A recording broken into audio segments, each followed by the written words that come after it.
Bonjour et bienvenue sur ma chaîne YouTube Kabibi Show Gag and Vlog dans notre rubrique témoignages et exhortations bibliques.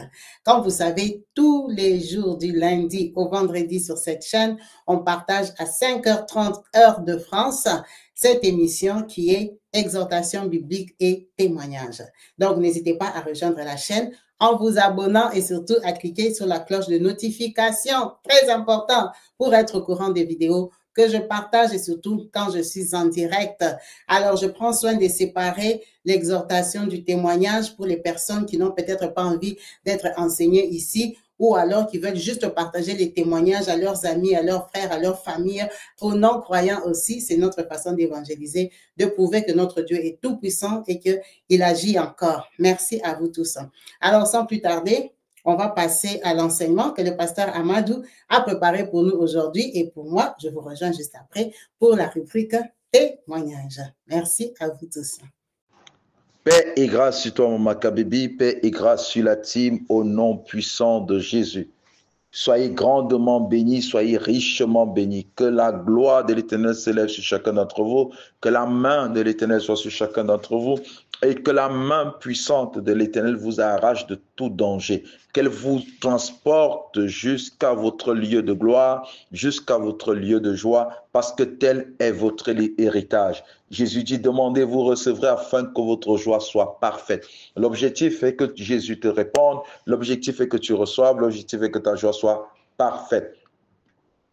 Tous ceux-là qui sont connectés, tous ceux-là qui désirent vivre la main de Dieu, je dis que chaque fois que vous approchez, que l'Éternel vous réponde, parce qu'il est un bon Père. Il est celui qui répond aux prières de ses enfants. Nous sommes vendredi. Et nous savons, comme tous les samedis, que nous avons des moments de prière. Alors, vendredi, c'est le temps de préparation. J'aimerais que tu gardes à ton esprit que samedi, tu entreras dans une bataille spirituelle. Tu entreras dans une bataille spirituelle après samedi et toute la semaine. Tu entreras dans une bataille spirituelle parce que tel est le désir du cœur de Dieu. Tu entreras dans une bataille spirituelle parce que l'Éternel a vu tes problèmes, il a entendu tes cris et il te donne une orientation, une direction. Tu entreras dans un moment de prière parce que l'ennemi ne peut pas te vaincre. Je te dis, si tu fais partie de cette team, tu es condamné à la réussite. Tu es condamné à la délivrance, tu es condamné à la guérison, tu es condamné au succès. Et toi qui as des prophéties qui viennent de l'Éternel, tu vois ces prophéties s'accomplir au nom de Jésus. Parce que celui qui a fait la promesse est fidèle. C'est le Dieu tout-puissant, c'est le Père très haut, c'est notre Père qui est aux cieux, c'est lui qui est bon, c'est lui qui est fidèle, c'est lui qui est incomparable. Sois pleinement béni au nom de Jésus. Prions pour la parole. Père, nous te remercions, nous te bénissons. Nous te glorifions et nous te sommes infiniment reconnaissants pour ce temps. Nous remettons le temps de la parole entre tes saintes et divines mains et nous prions, Père éternel, que tu nous assistes par ton esprit au nom de Jésus-Christ. Amen.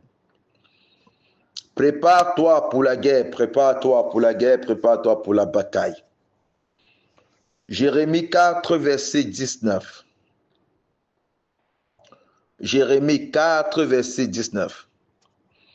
Mes entrailles, je souffre au-dedans de mon cœur. Le cœur me bat. Je ne puisse me taire, car tu entends mon âme, le son de la trompette, le cri de guerre. Mes entrailles, je souffre au-dedans de mon cœur. Le cœur me bat. Je ne puisse me taire, car tu entends mon âme, le son de la trompette, le cri de mon cœur. Oui. Quand tu as mal, quand tu traverses des moments difficiles, quand ton cœur saigne, tu cherches une solution, tu ne la trouves pas. Tu cherches un secours, tu ne le vois pas. Tu invoques l'Éternel. Tu cries à l'Éternel. Ça s'appelle le cri de guerre. Tu cries à l'Éternel. Tu lui présentes tout ce que tu es en train de traverser. Tu lui montres que tu es prêt pour la bataille. Tu t'engages pour la bataille. Parce que tu es fatigué de te voir dans les mêmes positions. Tu te lèves, tu ne t'arrêtes pas. Tu veux toucher son cœur. Tu veux lui faire entendre tout ce que tu es en train de traverser. Tu veux lui dire que sans lui, rien ne peut changer dans ta vie. Tu veux lui faire comprendre que tu crois simplement à lui. C'est pourquoi je te dis, c'est un vendredi de préparation. Toi qui sais que tu as des problèmes, toi qui sais que tu traverses des moments difficiles, toi qui sais que ton cœur saigne, tu souffres dedans de toi, que ton cœur bat, tu dois refuser de te taire. Tu dois dire, je ne peux pas me taire. Je ne peux pas garder silence jusqu'à ce que je voie ma délivrance. Je me battrai pour ma délivrance. Je me battrai pour la défense de ma famille. Tu dois préparer ton esprit à cela. Tu dois préparer ton esprit à cela et te dire, tu ne vas pas te taire. Tu vas crier et le cri qui sortira de ton cœur est un cri de guerre.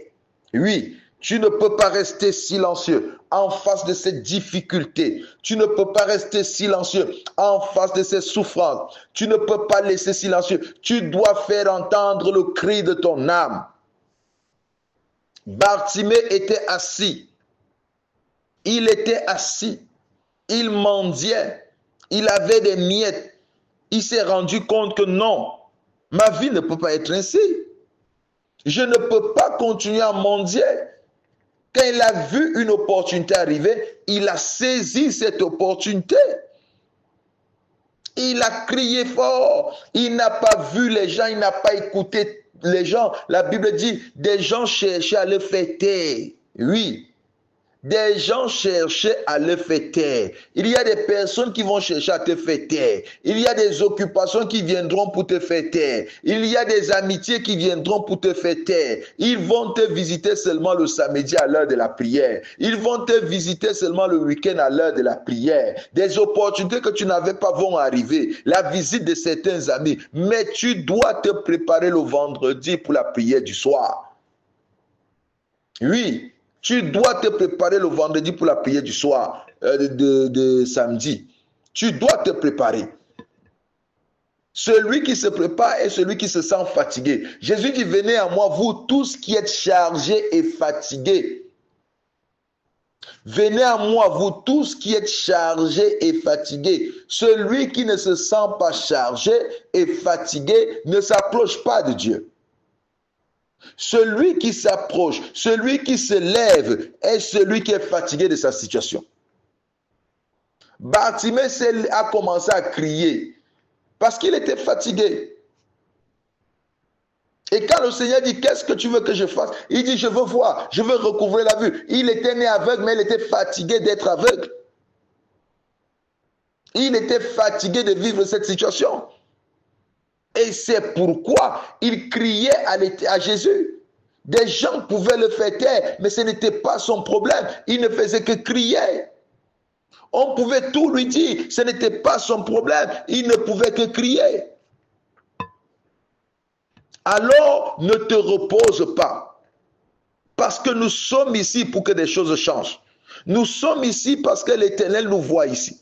Nous sommes là parce que l'Éternel te voit. Et c'est lui qui nous inspire, c'est lui qui nous inspire, c'est lui qui met sa parole dans notre bouche, c'est lui qui nous donne des sujets de prière, c'est lui qui a mis à notre cœur que chaque samedi, il y aura des sujets de prière, que ça sera seulement la prière. C'est lui qui l'a fait. Il le fait pourquoi? Parce qu'il a vu ta souffrance, il a entendu ton cri, c'est la démonstration de son amour pour toi. Pendant qu'Israël souffrait, les Égyptiens faisaient souffrir Israël. Le Seigneur dit à Moïse, j'ai entendu les cris de mon peuple, les cris que lui font pousser ses oppresseurs. Je t'envoie. Et c'est comme ça que cette chaîne est arrivée. C'est comme ça que le Seigneur nous envoie. C'est comme ça que le Seigneur met dans nos cœurs tout ce que nous vous donnons. Alors vous devez prendre cela en considération. Vous devez vous lever. Si vous ne vous levez pas sur votre situation, personne ne se lèvera à votre place. Vous devez chercher, choisir, vivre un changement. Il n'est pas encore trop tard. Peu importe l'épaisseur des ténèbres, vous avez la capacité, vous avez le nom de Jésus pour faire reculer ces ténèbres. Alors vous n'avez aucun droit de rester là assis, de rester dans la distraction. Vous n'avez aucun droit. Levez-vous maintenant. Sentez votre souffrance et faites connaître votre souffrance. Sentez votre misère et faites connaître votre misère. Sentez votre douleur et faites-la connaître. Que votre douleur vous donne la force de vous lever. Que votre douleur vous donne le courage de vous lever. Que votre douleur vous donne la force de parler.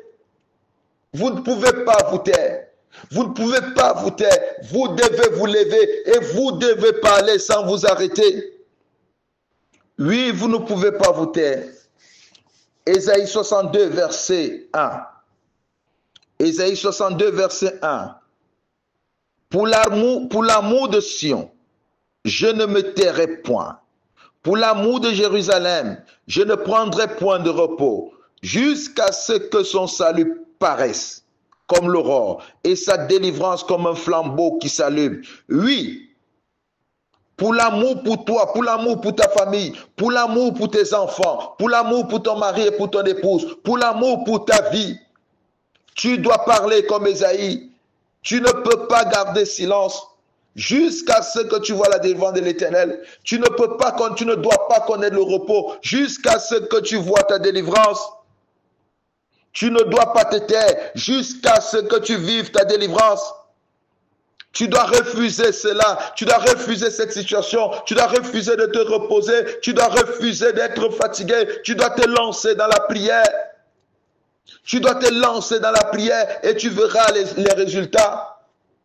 Cette femme qui souffrait de perte de sang, elle s'est dit, si je me lève, si je touche son vêtement, je le toucherai parce que je suis fatigué de ce sang qui coule. Depuis 12 ans, ce sang me fatigue. Je vais me lever et je toucherai simplement son vêtement. Je toucherai simplement son vêtement. Et elle s'est levée, elle a touché le vêtement, elle était guérie.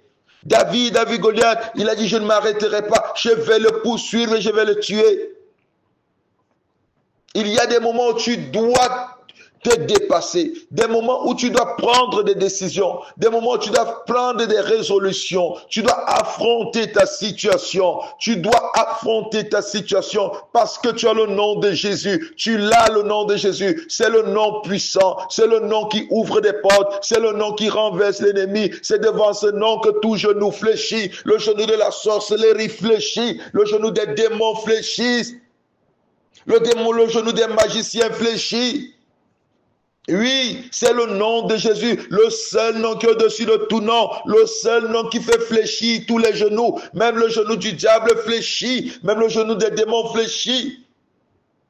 Le nom de Jésus, le nom de Jésus, il est au-dessus de tous les noms. Le nom de Jésus, il est au-dessus de tous les noms. Il est plus puissant que tous les noms et tu as ce nom. Lève-toi. Lève-toi et livre cette bataille. Lève-toi et livre cette bataille car il est écrit, nous avons à lutter contre les démons et les principautés, contre les princes de ce monde, nous avons à lutter contre eux. Et tu as une âme efficace qui est le nom de Jésus. Choisis ton temps. Lève-toi, ne reste pas si bien-aimé. Il y a des démons qui partent dans le jeûne et la prière. Si tu peux jeûner jeûne, personne ne va t'empêcher. Tu auras tes sujets de prière. Mais si tu peux jeûner jeûne, je ne t'oblige pas à jeûner. Je ne dis pas que tout le monde doit jeûner. Je dis bien si tu peux jeûner jeûne, parce qu'il y a des démons qui partent par le jeûne et la prière. Engage l'esprit de prière. Engage l'esprit de prière. Quand tu reçois cette prière, télécharge-la et prie. Prie, je t'assure, le Dieu dont je suis fils agira. Le Dieu dont je suis fils va te libérer. Le Dieu dont je suis fils va te transformer et des choses vont redevenir normales. Je connais ce Dieu, c'est mon Père, je sais d'où il m'a pris. Il m'a pris dans les fétiches, il m'a pris dans la sorcellerie, il m'a pris dans beaucoup de choses, il m'a libéré. Ma grand-mère était une grande sorcière. On était tous liés. Je passais mon temps à voler. J'ai fait beaucoup de mauvaises choses, mais ce Jésus m'a libéré. Et quand je me suis engagé, j'ai engagé l'esprit de prière, j'ai vu des chaînes tomber. J'ai vu des chaînes tomber. Il y a quelqu'un dans ma famille qui contrôlait ma vie. Je le dis, il contrôlait ma vie. Aujourd'hui, il n'a qu'un œil. Je n'ai pas percé son œil, mais je priais simplement parce que je ne savais pas qui c'était. Et à la fin, j'ai compris que c'était lui. Et c'est après qu'il a été frappé par lui-même. Parce que quand tu veux faire à quelqu'un du mal, ça retourne parfois contre toi-même. J'ai vu Dieu agir et manifester sa bonté sur ma vie. J'ai vu des chaînes tomber. Je me suis vu sortir des prisons. J'ai vu ma vie changer littéralement. Oui, j'ai vu la vie changer littéralement. Oh, c'est ça encore la bonté de Dieu. C'est ça la force de la prière. Tu ne peux pas abandonner. Tu dois te préparer. Tu dois te préparer. Vendredi, tu ne peux pas être distraite parce que tu sais que samedi, tu entres dans une bataille. Tu dois te préparer. Tu dois te sanctifier. Tu dois sanctifier ton cœur pour ce moment. Tu dois préparer ta maison. Tu dois préparer tes enfants. Tu dois préparer ta famille. S'ils partagent la même foi que toi. Mais si personne ne partage la même foi que toi, tu peux te préparer seul. Oui, je ne te dis pas de ne pas t'occuper de ton mari. Je ne te dis pas de ne pas sortir si tu vas aller au restaurant. Je ne dis pas cela, mais je dis, tu dois te préparer. Ton esprit doit être prêt. Tu dois te préparer. Ésaïe 60, verset 1. Lève-toi, sois éclairé, car ta lumière arrive et la gloire de l'Éternel s'élève sur toi. C'est-à-dire, ta lumière ne peut qu'arriver si tu te lèves, mais si tu ne te lèves pas, les ténèbres resteront là. Si tu ne te lèves pas, la maladie restera là. Si tu ne te lèves pas dans le jeûne et la prière, les problèmes resteront là. Parce que quand la lumière apparaît, les ténèbres disparaissent. Mais Isaïe dit, lève-toi, sois éclairé. Lève-toi et sors des ténèbres. Lève-toi et sors de la confusion. Lève-toi et sors des problèmes. Lève-toi. Il y a des choses qui ne s'arrêtent que quand tu te lèves. Mardochée a dit à Esther, si tu ne te lèves pas, si tu ne vas pas parler au roi, ta famille et toi, vous mourrez. Elle doit se lever pour sauver sa vie. Elle doit se lever pour sauver la vie de sa famille. Elle doit se lever malgré les préoccupations, malgré les difficultés. Elle doit se lever. Elle doit se lever. Si elle ne se lève pas, les ténèbres vont entrer dans sa maison. Les ténèbres vont couvrir sa famille. Si elle ne se lève pas, l'épaisseur des ténèbres qui vont l'envahir, elle va se repentir. Il est temps que tu te lèves. Il est temps. Isaïe dit, lève-toi, sois éclairé. Car ta lumière arrive. Lève-toi, sois illuminé. Lève-toi, ta lumière arrive. Lève-toi et prie, ta lumière arrive. Lève-toi et prie, les ténèbres doivent reculer. Lève-toi et prie, les ténèbres doivent s'enfuir. Lève-toi et prie, la maladie doit disparaître. Lève-toi et prie, la malédiction doit être ôtée. Lève-toi et prie, prépare-toi. Vendredi est le jour de préparation. Tu dois te préparer. Oui, tu dois te préparer. Tu dois te préparer. Lève-toi et prie. Ta lumière arrive. Elle arrive. Et la gloire de l'Éternel s'élève sur toi. La gloire de l'Éternel s'élèvera sur toi seulement quand tu te lèves. Depuis combien d'années tu es couché? Depuis combien de temps tu es couché? Depuis combien de temps tu t'en fous de cette situation? Le temps est venu où tu dois te lever. Le temps est venu où tu dois te lever. Là, c'est ta saison. Tu dois te lever. Je t'assure, ce moment n'est pas vain. C'est un moment de bénédiction pour chacun d'entre nous. Que ce soit moi qui fais ce travail, que ce soit Maman Kabibi qui fait ce travail, que ce soit toi qui écoutes, que ce soit toi qui mets cette parole en pratique, nous avons tous une promesse. C'est qu'au travers de cette chaîne, il visitera chacun d'entre nous. C'est la promesse qui a été faite et nous y croyons parce qu'il est fidèle. Nous y croyons parce qu'il n'est pas un menteur. Nous y croyons parce que ce qu'il dit, il accomplit. Nous y croyons de tout notre cœur. Nous y croyons fermement. Parce qu'il est le Dieu des miracles. Il est le Dieu des miracles. Il est tellement bon. Il est rempli de grâce. Il accorde sa grâce à tout le monde qui s'approche de lui. Il n'est pas ingrat. Il n'est pas égoïste. Quand il écoute ton cri, il descend et il agit. Quand il écoute le cri de ton cœur, il descend et il agit. Il vient jusqu'à toi. Il t'arrache du danger. Il te délivre de la maladie. Il te délivre de la malédiction. Il t'ouvre des portes. Paul et Silas étaient dans la prison. Ils ont commencé à louer.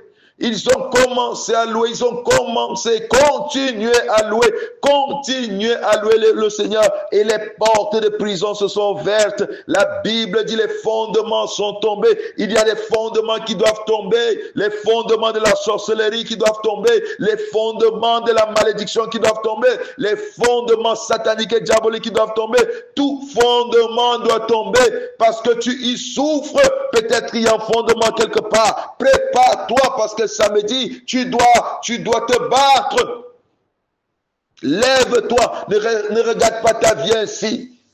Oh, ils ont chanté, ils ont loué. Je les vois dans la prison louer Dieu. Ils n'étaient pas là pour pleurer. Ils n'étaient pas là pour se lamenter. Ils n'étaient pas là pour se plaindre. Mais ils se sont levés. Ils ont commencé à louer ce Dieu. Ils ont commencé à louer ce Dieu. Ils ont continué à louer ce Dieu. Ils ont continué à louer ce Dieu sans s'arrêter. Ils ne faisaient que louer. Ils ne faisaient que louer. Ils ont continué jusqu'à ce qu'il se fasse entendre un bruit. Tu ne peux pas arrêter de prier jusqu'à ce que tu entendes le bruit de ta délivrance.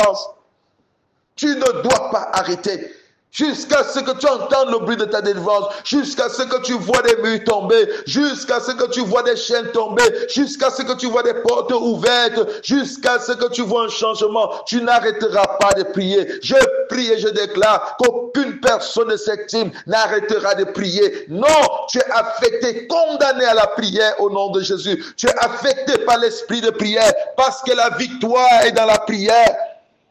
La délivrance est dans la prière. Pierre était dans la prison, il dormait et l'église ne cessait d'adresser pour lui des prières à Dieu. Il priait. Ils étaient en train de prier. Ils étaient en train de prier. Ils priaient sans cesse. Ils ont continué à prier. Ils n'ont pas arrêté de prier jusqu'à ce que Pierre sorte miraculeusement. Tu sortiras miraculeusement de cette prison parce que ce n'est pas ta maison. Tu sortiras miraculeusement de cette maison parce que ce n'est pas ta maison. Tu sortiras de cette prison. Ce n'est pas ta maison. Ce n'est pas ta maison. Tu dois sortir de ce chômage. Tu dois sortir de ce célibat. Tu dois sortir de cette maladie. Ce n'est pas ta maison. Tu dois sortir. Ils priaient, ils n'ont pas arrêté de prier, ils ont continué de prier et pendant que Pierre dormait, une lumière a atterri. Tu as besoin d'une lumière dans ta maison, tu as besoin d'une lumière dans tes ténèbres, tu as besoin que Dieu fasse briller sa lumière dans tes ténèbres, tu as besoin que Dieu fasse briller sa lumière dans tes ténèbres et elle brillera dans tes ténèbres, elle brillera parce que tu dois sortir de ces ténèbres, tu dois être libéré de ces ténèbres. Prépare-toi pour le jour de la prière. Prépare-toi, sanctifie-toi, mets-toi à l'écart, mets-toi à part, parce que c'est un jour de délivrance. C'est un jour de délivrance. Personne ne doit t'empêcher. Personne ne doit t'empêcher de vivre ce jour. C'est ton jour de délivrance. Tu ne t'arrêteras pas. Tu vas prier. Proverbe 21, verset 31. Proverbe 21, verset 31.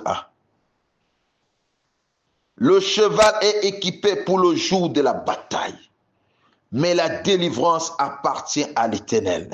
Avant que la délivrance ne vienne, le cheval doit être équipé. Oui. Le cheval, s'il n'est pas équipé, la délivrance ne viendra pas. Alors tu dois t'équiper, tu dois te préparer. C'est pourquoi je dis, tu dois te préparer. Tu dois louer le Seigneur toute cette nuit de vendredi. Et oui, tu dois le louer, tu dois le célébrer pour la victoire que tu as déjà eue. Parce que la foi, c'est une ferme assurance. Des choses qu'on espère, une démonstration de celles qu'on ne voit pas. C'est-à-dire, tu connais déjà que la semaine de la prière, tu es vainqueur. Tu es victorieux, tu es victorieuse. Alors, à l'avant, tu commences à louer le Seigneur. Parce que tu sais que tu es équipé. Et tu sais que la victoire, c'est l'Éternel qui te l'accorde. Alors, tu dois le célébrer avant d'entrer en prière. Tu vas commencer à le célébrer. C'est-à-dire, ce vendredi, après avoir écouté ce message, tu dois seulement le célébrer. Dans ton lieu de travail, tu chantes dans ton esprit. Partout où tu es dans ton esprit, tu chantes. Tu loues l'Éternel parce que tu vois déjà la victoire. Tu vois déjà la victoire. Oui, oui, oui, oui. Tu vois la victoire. Tu vois la victoire. Parce que cette semaine, parce que c'est vendredi, ça sera une prière terrible. Le Seigneur m'a déjà mis cela à cœur. Ça sera une prière terrible. Tu vas prier comme tu n'as jamais prié. Et je crois que pendant que je préparais ce moment, le Seigneur m'a dit qu'on ira 2 semaines d'affilée. C'est-à-dire, ça sera ce samedi et le prochain samedi, ça sera le même sujet de prière parce qu'il y a quelqu'un qui doit tomber et toi, tu dois être libéré. Il y a quelqu'un qui doit te laisser passer. Il y a quelqu'un qui doit te laisser partir. Il y a quelqu'un qui doit te laisser te marier. Il y a quelqu'un qui doit te laisser travailler. Il y a quelqu'un qui doit te laisser être en bonne santé. Il y a quelqu'un qui doit te laisser jouir du bonheur. Et cette personne doit te laisser. Et cette semaine, ce samedi et le prochain samedi, ça sera des mêmes sujets. C'est pourquoi je dis prépare-toi. Le cheval est préparé et la délivrance appartient à l'Éternel. Le cheval, il est préparé. Il est équipé et la délivrance appartient à l'Éternel. S'il n'est pas équipé, il n'aura pas la délivrance. S'il n'est pas équipé, il ne verra pas la délivrance. C'est pourquoi je te dis, mon bien-aimé, prépare-toi. Prépare-toi. Prépare-toi parce que l'Éternel est avec toi. Prépare-toi parce que c'est l'Éternel qui te soutient. Prépare-toi parce que la victoire est rassurée quand il y a préparation. Lève-toi et tiens-toi devant la face de l'Éternel et tu verras ton salut, tu verras ta délivrance parce que je t'assure, nous sommes ici pour jouir du bonheur. 2 Chroniques chapitre 20, verset 17. 2 Chroniques chapitre 20, verset 17. Vous n'aurez point à combattre en cette affaire. Présentez-vous. Tenez-vous là et vous verrez la délivrance que l'Éternel vous accordera. Il dit, vous n'aurez point à combattre. C'est-à-dire, ce que vous faites, c'est une formalité. L'Éternel a déjà combattu. La victoire est déjà réservée. Mais il dit, présentez-vous. Tenez-vous là. Oui, présentez-vous. Tenez-vous là. Tout ce que vous allez faire, vous n'allez pas vaincre par votre force. Vous n'allez pas vaincre parce que vous savez beaucoup parler. Vous n'allez pas vaincre par votre capacité. C'est moi, l'Éternel, qui va vous accorder la victoire. Mais vous, levez-vous et tenez-vous là. Tenez-vous dans la prière. Tenez-vous dans le jeûne pour certains. Ouvrez votre bouche. Parlez, ordonnez, commandez. Mais la victoire, c'est moi qui vous la donne. La victoire, c'est moi qui vous la donne. C'est moi qui affaiblira l'ennemi. C'est moi qui ordonnera que l'ennemi vous relâche parce que vous vous êtes levé et vous avez obéi. Levez-vous et tenez-vous là. Vous êtes pleinement bénis. Juda et Jérusalem, ne craignez point, ne vous effrayez point. Demain, sortez à leur rencontre, l'Éternel sera avec vous.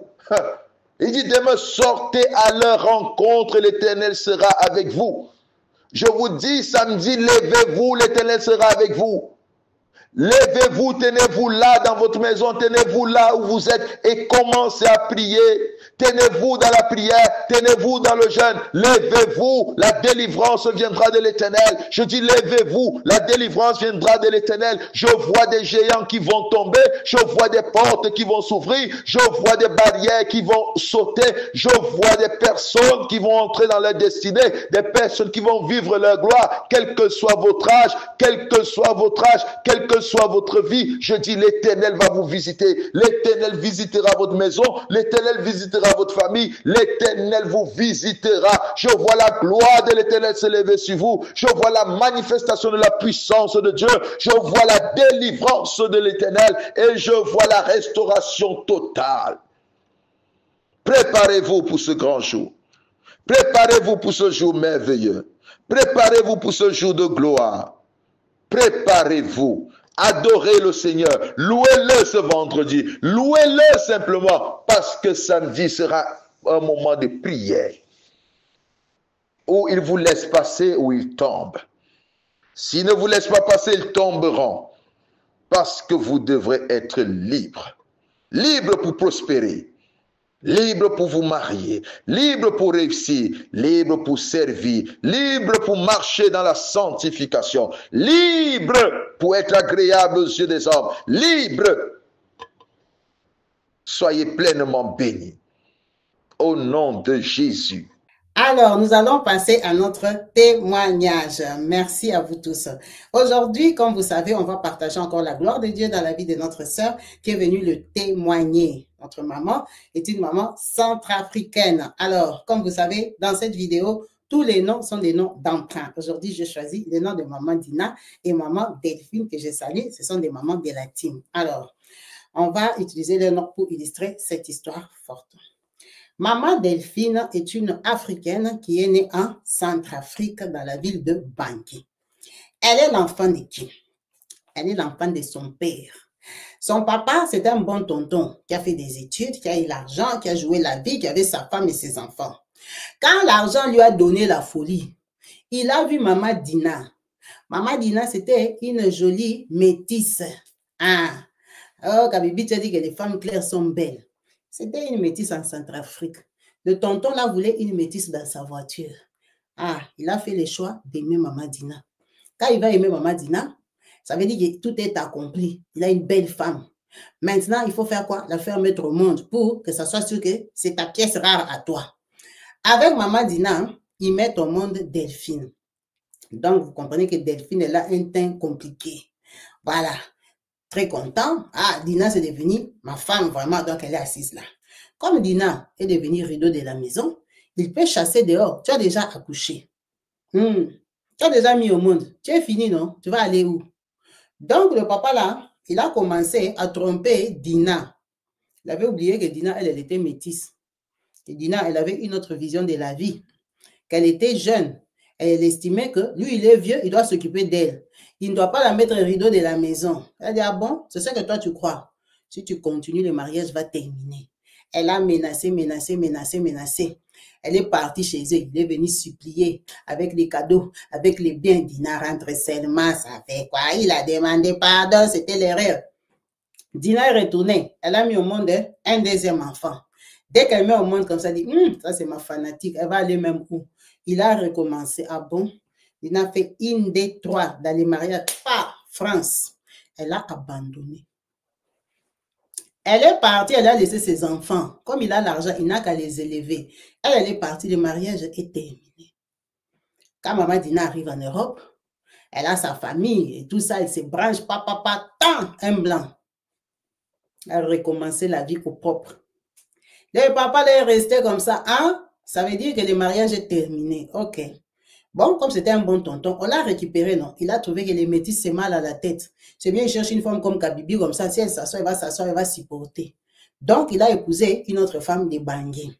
Dina est partie là-bas. Ses enfants ont commencé à grandir là-bas. Bon, il y a eu ce qu'il y a eu. Vous-même connaissez la chanson. Mais ça allait quand même. Notre maman Delphine, elle était très intelligente à l'école, brillante. Donc, les gens des filles sérieuses. Un jour, elle vient tomber sur un garçon qu'on peut appeler Eric. Eric, c'est un garçon de famille, en tout cas moyenne, hein. Par rapport à son père, à elle, les Eric n'ont pas d'argent. Mais elle aime quand même Eric, commence à sortir avec Eric, c'est son premier, et tout ça, en tout cas, folle amoureuse, vous savez, à 17 ans là-bas, elle aime tellement Eric, et tout ça, son papa lui fait des problèmes. Eric part aux États-Unis.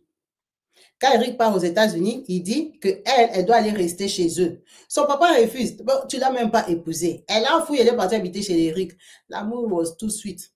Donc, elle part habiter là-bas. Son papa est fâché, je ne vais plus payer les études et tout ça. Alors, Eric veut montrer que lui, il est responsable. Il fait quoi? Il commence à lui payer les études. Ça veut dire qu'Eric l'a prise à 17 ans.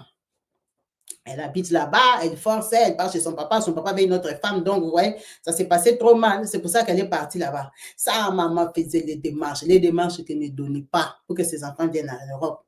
Ça ne donnait pas. Donc elle reste là-bas, Eric là-bas aux États-Unis, il arrive à choper les papiers, il entre en faculté des droits. Il commence à étudier les droits, Eric se bat, il a fait monter en Amérique. Donc, pour la faire monter en Amérique, là, il a négocié avec sa maman Dina. Donc, maman Dina tapait système. Elle est montée de Bangui à Paris. Quand elle arrive à Paris, elle peut voir que sa maman habite à Montpellier. Elle voit maman est avec un blanc et tout ça, mais elle, sa destination, c'est Amérique. On fait des jeux, Paris, États-Unis, elle entre. Elle arrive chez Eric. Quand elle arrive chez Eric là-bas, Eric, il est encore étudiant, il n'a pas d'argent. Donc, c'est galère. Elle n'avait pas de papiers. Il fallait qu'elle cherche les papiers. Donc, elle commence à se débrouiller, elle commence à tresser les cheveux et tout ça. Elle a seulement le baccalauréat. Elle n'a pas poussé loin parce qu'elle devait voyager. Elle arrive là-bas, elle fait l'anglais, elle fait ceci, elle fait cela. Donc, intégration, elle a tapé 3 ans, elle a eu ses papiers. Très, très apprécié par la famille d'Eric qui a commencé à venir un à un. Donc, Eric, il a commencé à faire monter sa famille parce que Idjobé est deux, mais vous voyez qu'il y a aussi des familles élargies qui sont là-bas aux États-Unis, vous connaissez tout en brillamment. Les 3 ans qu'elle a tapé chez Eric là-bas, hein, pas de grossesse. Bon, elle habitait chez Eric déjà à 17 ans, pas de grossesse. Eric a piétiné, il est parti en Amérique, il n'a pas laissé la grossesse. Elle est venue, elle a fait 3 ans de papier, pas de grossesse. En un mot, elle a fait toutes les démarches des États-Unis. Pas de grossesse. Sa maman a dit que vient en France, les Américains, là, ils ne voient pas bien. Les Français sont des spécialistes. Viens en France pour les traitements. Quand elle vient en France pour les traitements, pour faire les traitements, il faut les papiers de France. On ne fait pas les traitements avec les papiers des Américains. Donc, elle fait quoi? Elle commence à chercher les papiers en France. Aux demandes d'asile, aux demandes de changement de situation, demandes de changement de papiers, demandes de tout ça. Elle a tapé 2 ans. Les 2 ans qu'elle est en train de faire là-bas, elle entend Eric a mis au monde en Amérique. Il a seinté. Il a engrossé une fille. Quand Eric engrosse la fille, elle panique. Elle demande à Eric, oh non, toi tu es ma femme, oh toi tu es comme ci, oh toi tu es comme ça. La maman d'Eric est venue lui sortir que de toute façon, ça fait 10 ans. Effectivement, ça fait 10 ans. Depuis l'âge de 17 ans, jusqu'à 27 ans que tu es parti chercher la grossesse en France. Donc moi, mon enfant, il a terminé en droit. C'est pour commencer à pomper la grossesse dans le ventre de quelqu'un pendant que mon fils piétine. Ok. Cette maman a déjà raconté son histoire ici. Donc, elle, dans sa vie, elle connaissait qu'Eric. Elle a fait dépression, pleurs, soucis et tout ce qui va avec. Ça n'allait pas. Elle est rentrée habiter à Montpellier chez sa maman. Parce qu'elle habitait à Paris pour les soins. Quand elle arrive à Montpellier, souci. Un jour, elle part dans une fête. À la fête là-bas, c'était une fête des Blancs. Il y a quelques Noirs. Dans les Noirs, là, elle voit des Noirs. Commence à causer. Ah, bonjour, toi, tu es qui? Oh, moi, je suis l'enfant de Maman Dina. Ah, Maman Dina, et tout ça. Oh, moi, je m'appelle Frère Henri. Frère, oui, moi, je suis croyant, je suis chrétien. Ta maman nous parle souvent de nous, que ma fille prie beaucoup. Bon, vous voyez que Maman Dina, elle est cool, hein? Mais elle priait beaucoup depuis Bangui. Depuis les États-Unis, elle priait pour son ventre, priait pour accoucher, priait. Donc, c'est comme ça que le frère Henri s'intéresse à elle. Elle lui dit qu'elle a la déception. Elle a la déception quand elle est venue ici. Elle dit la vérité, c'est une sœur. Elle dit, je suis sortie avec un monsieur, il m'avait pris à 17 ans et tout ça, il m'a trahi. Pendant que quand j'étais ici, je faisais les papiers, j'ai travaillé, j'ai négocié, je lui envoyé même l'argent pour qu'il termine. C'est quoi ça? Qui termine sa dernière année là-bas aux États-Unis, vraiment avec sa famille. On se connaît depuis l'Afrique, j'ai habité chez eux, sa maman vraiment m'a trahi. Donc, le frère entend quand même. Le frère dit, il n'y a pas de souci. Bon, moi, je suis intéressée. Moi, je ne suis pas comme ça. Je suis évangéliste depuis la Bangui. Nous, on priait pour les femmes enceintes et accouchées. On priait, notre église était puissante. Moi, je suis un enfant de Dieu. D'ailleurs, c'est Eric, là, c'était un païen. Ce n'était pas un païen, mais c'était quelqu'un qui n'était pas pratiquant comme frère Henri. Donc, ils acceptent. Ils partent faire les examens. des spermes, les examens du ventre et tout ça, on dit qu'elle est bien. Elle n'a pas de problème. Donc, le frère Henri contacte son papa là-bas. On fait la présentation, la dot et tout ça, au niveau des Bangui là-bas. Ici, avec la maman, ils font la fête. Elle s'est mariée 2 ans après la relation. Donc, maintenant, le frère Henri, il n'habitait pas à Montpellier. Il habitait à La Rochelle, dans un studio des garçons. Donc, elle a fait 2 ans. Elle partait visiter son copain. Pendant 2 ans, il ne piétinait pas. Il dormait dans les mêmes studios. Il ne piétinait pas. Lui, il va dormir dans les canapés, il va lui laisser les lits. Donc, quand maintenant il a doté, et tout s'est bien passé. C'est comme ça qu'elle vient maintenant à La Rochelle, chez elle, dans un studio.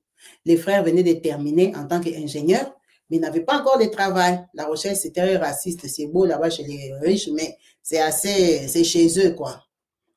Donc, quand elle arrive là-bas, elle dit, maman Kabibi, c'est ces jours-là que j'ai même su que mon copain Eric ne savait pas piétiner. Et j'ai su que mon copain Eric était 2 cm. Elle a dit, c'était la première fois que je vois une vraie banane. J'étais même étonnée. Oh, frère Henri, frère, ça c'est quoi? Oh, c'est la banane. Veux dire quelle banane? La banane que tu vas commencer à manger tous les jours. Elle a dit tout ça là. Oh, maintenant toi tu croyais que la banane est comment? Moi-même je suis normal, calibre normal. Il n'y a rien de spécial, il l'a dit frère. Faut laisser. Moi je savais que la banane c'est 2 cm comme ça. Il dit, ça c'est pas banane, ça c'est... ça sort. Elle a dit, Kabibi, vraiment, quand tu ne sais pas, tu ne sais pas. Elle a dit, je ne pouvais jamais imaginer que c'était comme ça. Donc, c'est ce jour-là qu'elle a même su que Eric ne savait pas piétiner et qu'il n'avait rien dans les pantalons. Quand elle a pensé toute la gueule que sa maman faisait, mal à la tête, elle dit, ah, peut-être même c'est la qualité de banane qui n'était pas bonne, c'est pour ça que je ne tombais pas enceinte. Parce que quand on a fait les examens, on n'a rien vu. Elle dit, Kabibi, on s'assoit avec mon mari. On commence à vivre et tout ça, on se bat. Je me bats en France ici pour trouver le travail. Je suis partie faire une formation. On n'a pas l'argent, on veut déménager et tout ça. Ils ont tapé 1 an dans les studios. Où est la grossesse? Ils ont commencé à prier, prier, prier. Et maintenant, elle a eu les soucis que, hey, là-bas, c'était Eric. Seigneur, tu veux me faire quoi? Tu veux me faire quoi? Bon, comme il n'y avait pas d'enfant, ils ont dit, ils se sont battus, ils ont dit ils vont déménager. Ils ont déménagé, ils ont trouvé une chambre et salon. Son mari là, il a sa sœur qui est mariée à un bon blanc à La Rochelle. C'est pour ça qu'il était parti habiter en fait à La Rochelle. Donc, ils ont trouvé un appartement. Sa sœur là, quand elle a vu qu'ils ont pris l'appartement, elle a téléphoné sa sœur d'Afrique. Sa sœur d'Afrique, la sœur qui est à La Rochelle, la femme du blanc, a fait monter l'enfant d'Afrique pour qu'il habite chez Eric. Vous avez déjà entendu? C'est elle qui a la villa. C'est elle qui est avec le blanc, qui a les enfants métis. Il y a la place, hein? Vous qui avez chambre et salon. Elle est partie chercher un enfant en Afrique pour qu'il habite chez elle. Elle a déjà vu la domination. Parce que son mari Henri, là, il a 3 grandes sœurs ici. 2 qui sont mariées à des blancs. Maintenant, là-bas, c'est la chef des blancs. Hein? C'est qui a les blancs les plus riches, qui habite à La Rochelle. C'est elle commandant en chef. C'est elle qui a décidé que comme lui l'avait fait venir, il n'a fait venir personne. Il a commencé par se marier au lieu de faire venir quelqu'un. On va faire venir quelqu'un pour lui, il va élever. D'ailleurs, sa femme ne l'aimait même pas au monde. Elle a dit, Maman Kabibi, l'enfant est venu. L'enfant là m'a fait les aventures à un niveau. L'enfant avait 9 ans. Un enfant de 9 ans. L'enfant va faire par terre. Il fait ses selles par terre. Quand il termine, il ramasse, il va cacher dans la garde-robe. Où il y a mes vêtements. Tu as déjà vu ça? Elle a dit, je me suis demandé, j'ai dit, bon, même si l'enfant ici venait de la pauvreté, nous tous on vient d'Afrique, même s'il allait aux toilettes de derrière, même s'il ne comprend pas la cuve. Donc, quelqu'un va faire, non seulement par terre, il laisse la cuve, mais il ramasse, il part cacher dans la garde-robe. Elle a dit, l'enfant m'a fait les aventures dans la maison à un niveau que tu dis amen. L'enfant avait la sorcellerie. L'enfant compliqué. L'enfant ne connaît pas les couleurs. Donc, l'enfant mal à la tête. Elle dit, maintenant, imagine, tu n'as pas d'enfant. Tu vas chasser cet enfant-là, comment tu n'as pas mis au monde? Elle a dit, les soucis se sont multipliés. Prière, Seigneur, ne me fais pas ça. Seigneur, Seigneur, un jour, elle est partie à l'église. Là, l'enfant, là, vraiment, ça ne donnait pas jusqu'à lui-même, les garçons, il n'en pouvait plus. toutes les sœurs d'Europe là ont refusé de prendre cet enfant. Tu sais qu'ils ont remis l'enfant en Afrique. Toutes les 3 grandes sœurs, 2 mariées un blanc, un marié un africain, elles ont refusé de prendre l'enfant. Mais c'est l'enfant de leur propre sœur à elle-même qui est en Afrique. L'enfant est retourné en Afrique. Tu as déjà vu des gens qui refusent de prendre leur propre nièce, mais t'ont donné à toi. Tout ça parce que vous avez fait venir ton mari en Europe. Elle dit, Kabibi, quand tu n'as pas l'argent, tu n'as pas la position, hein? Et puis tu es en position de faiblesse, tu n'accouches pas. Il fallait maintenant convaincre son mari pour qu'il s'élève contre ça. Quand l'enfant part seulement comme ça, les prières, un jour elle part à l'église. À l'église comme ça, elle sort. Elle avait ses périodes, elle a dit non, non, non, non, non. Ça c'est robinet, ça c'est quoi? Elle se met debout comme ça, assieds-toi. Quoi? Tache!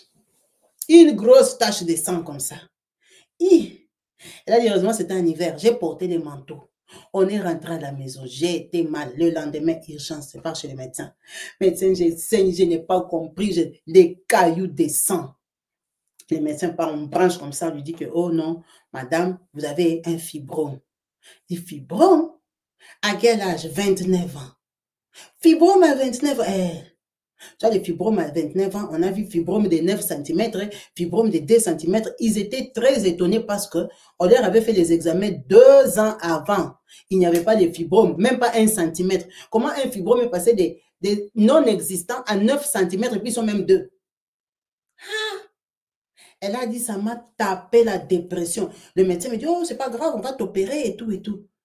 On va m'opérer, on va t'opérer, on doit t'enlever ça et tout ça. Et c'est pour ça que tu as saigné comme ça. Elle a dit, elle est partie faire des recherches sur fibrome, c'est quoi? Elle a regardé, elle a cherché un bon gynécologue. Elle a trouvé un gynécologue. Quand elle part là-bas, le gynécologue lui confirme, mais oui, pour accoucher, on doit lui enlever les fibromes. Maintenant, elle dit au gynécologue, moi, j'ai fait 10 ans avec un homme. Je n'ai pas accouché. J'ai fait 3 ans ici. Je n'ai pas vu la couleur de la grossesse. Docteur, tu crois que si on m'enlève les fibromes, là, je vais mettre au monde? Le docteur lui a dit, par rapport à ton âge, tu vas mettre au monde. Mais si tu ne mets pas au monde, on peut te faire une insémination. Il a dit, docteur, comme tu as dit que quand on enlève les fibromes, le ventre est bien ouvert, c'est mieux que tu me remplis seulement avec l'insémination. Le docteur a dit, il n'y a pas de souci, c'est comme tu vois. Donc, elle a commencé maintenant les démarches de l'insémination. Avec son mari, on va faire l'insémination. Le docteur lui a donné rendez-vous dans 3 mois pour enlever les fibromes. Elle a dit, imagine, moi j'ai prié pour ma grossesse. Maintenant, on m'a dit qu'on va d'abord m'opérer dans 3 mois. Donc, ça veut dire toutes les prières que j'ai fait ces jours ici, c'est ni les sans effet. Je ne peux pas tomber enceinte. Elle a dit, ça m'a mis dans un état de découragement. Donc, elle a commencé à chercher insémination. On est parti, on l'a opérée au mois de mars. Le docteur lui a dit, bon, il faut attendre au moins 5 mois que tu cicatrises bien et puis après, on verra ce qu'on va faire. Elle, quand on lui a dit, on verra ce qu'on va faire, elle a compris qu'on va te faire l'insémination. Donc, elle est partie en paix. Elle sait que les 5 mois ici, je temporise. Dans 5 mois, on va me pomper ma grossesse. Mon ventre sera prêt et tout. Quand elle part comme ça dans 5 mois, le docteur lui dit que non, on ne va pas te faire l'insémination. Tu es trop jeune, va chercher la grossesse dans les lits. Aïe! On lui a dit, on ne va pas lui faire. Elle a dit, ça l'a tapé le stress. Elle avait un petit boulot. Elle est partie au travail un jour comme ça, donc dépassée. Les médecins te disent, ils ne vont pas te faire l'insémination. Si c'est l'insémination, il faut attendre l'année prochaine. Parce que ton corps doit se refermer, on doit étudier si c'est quoi, si c'est quoi, si c'est quoi. Décourager, ça va te faire 4 ans de mariage, puis les 10 ans tapés. Tu commences à développer qu'un genre, hein, tu ne mets pas au monde. Oh, un jour, elle part au travail, elle dit, tu vois seulement les blanches là qui sont seulement...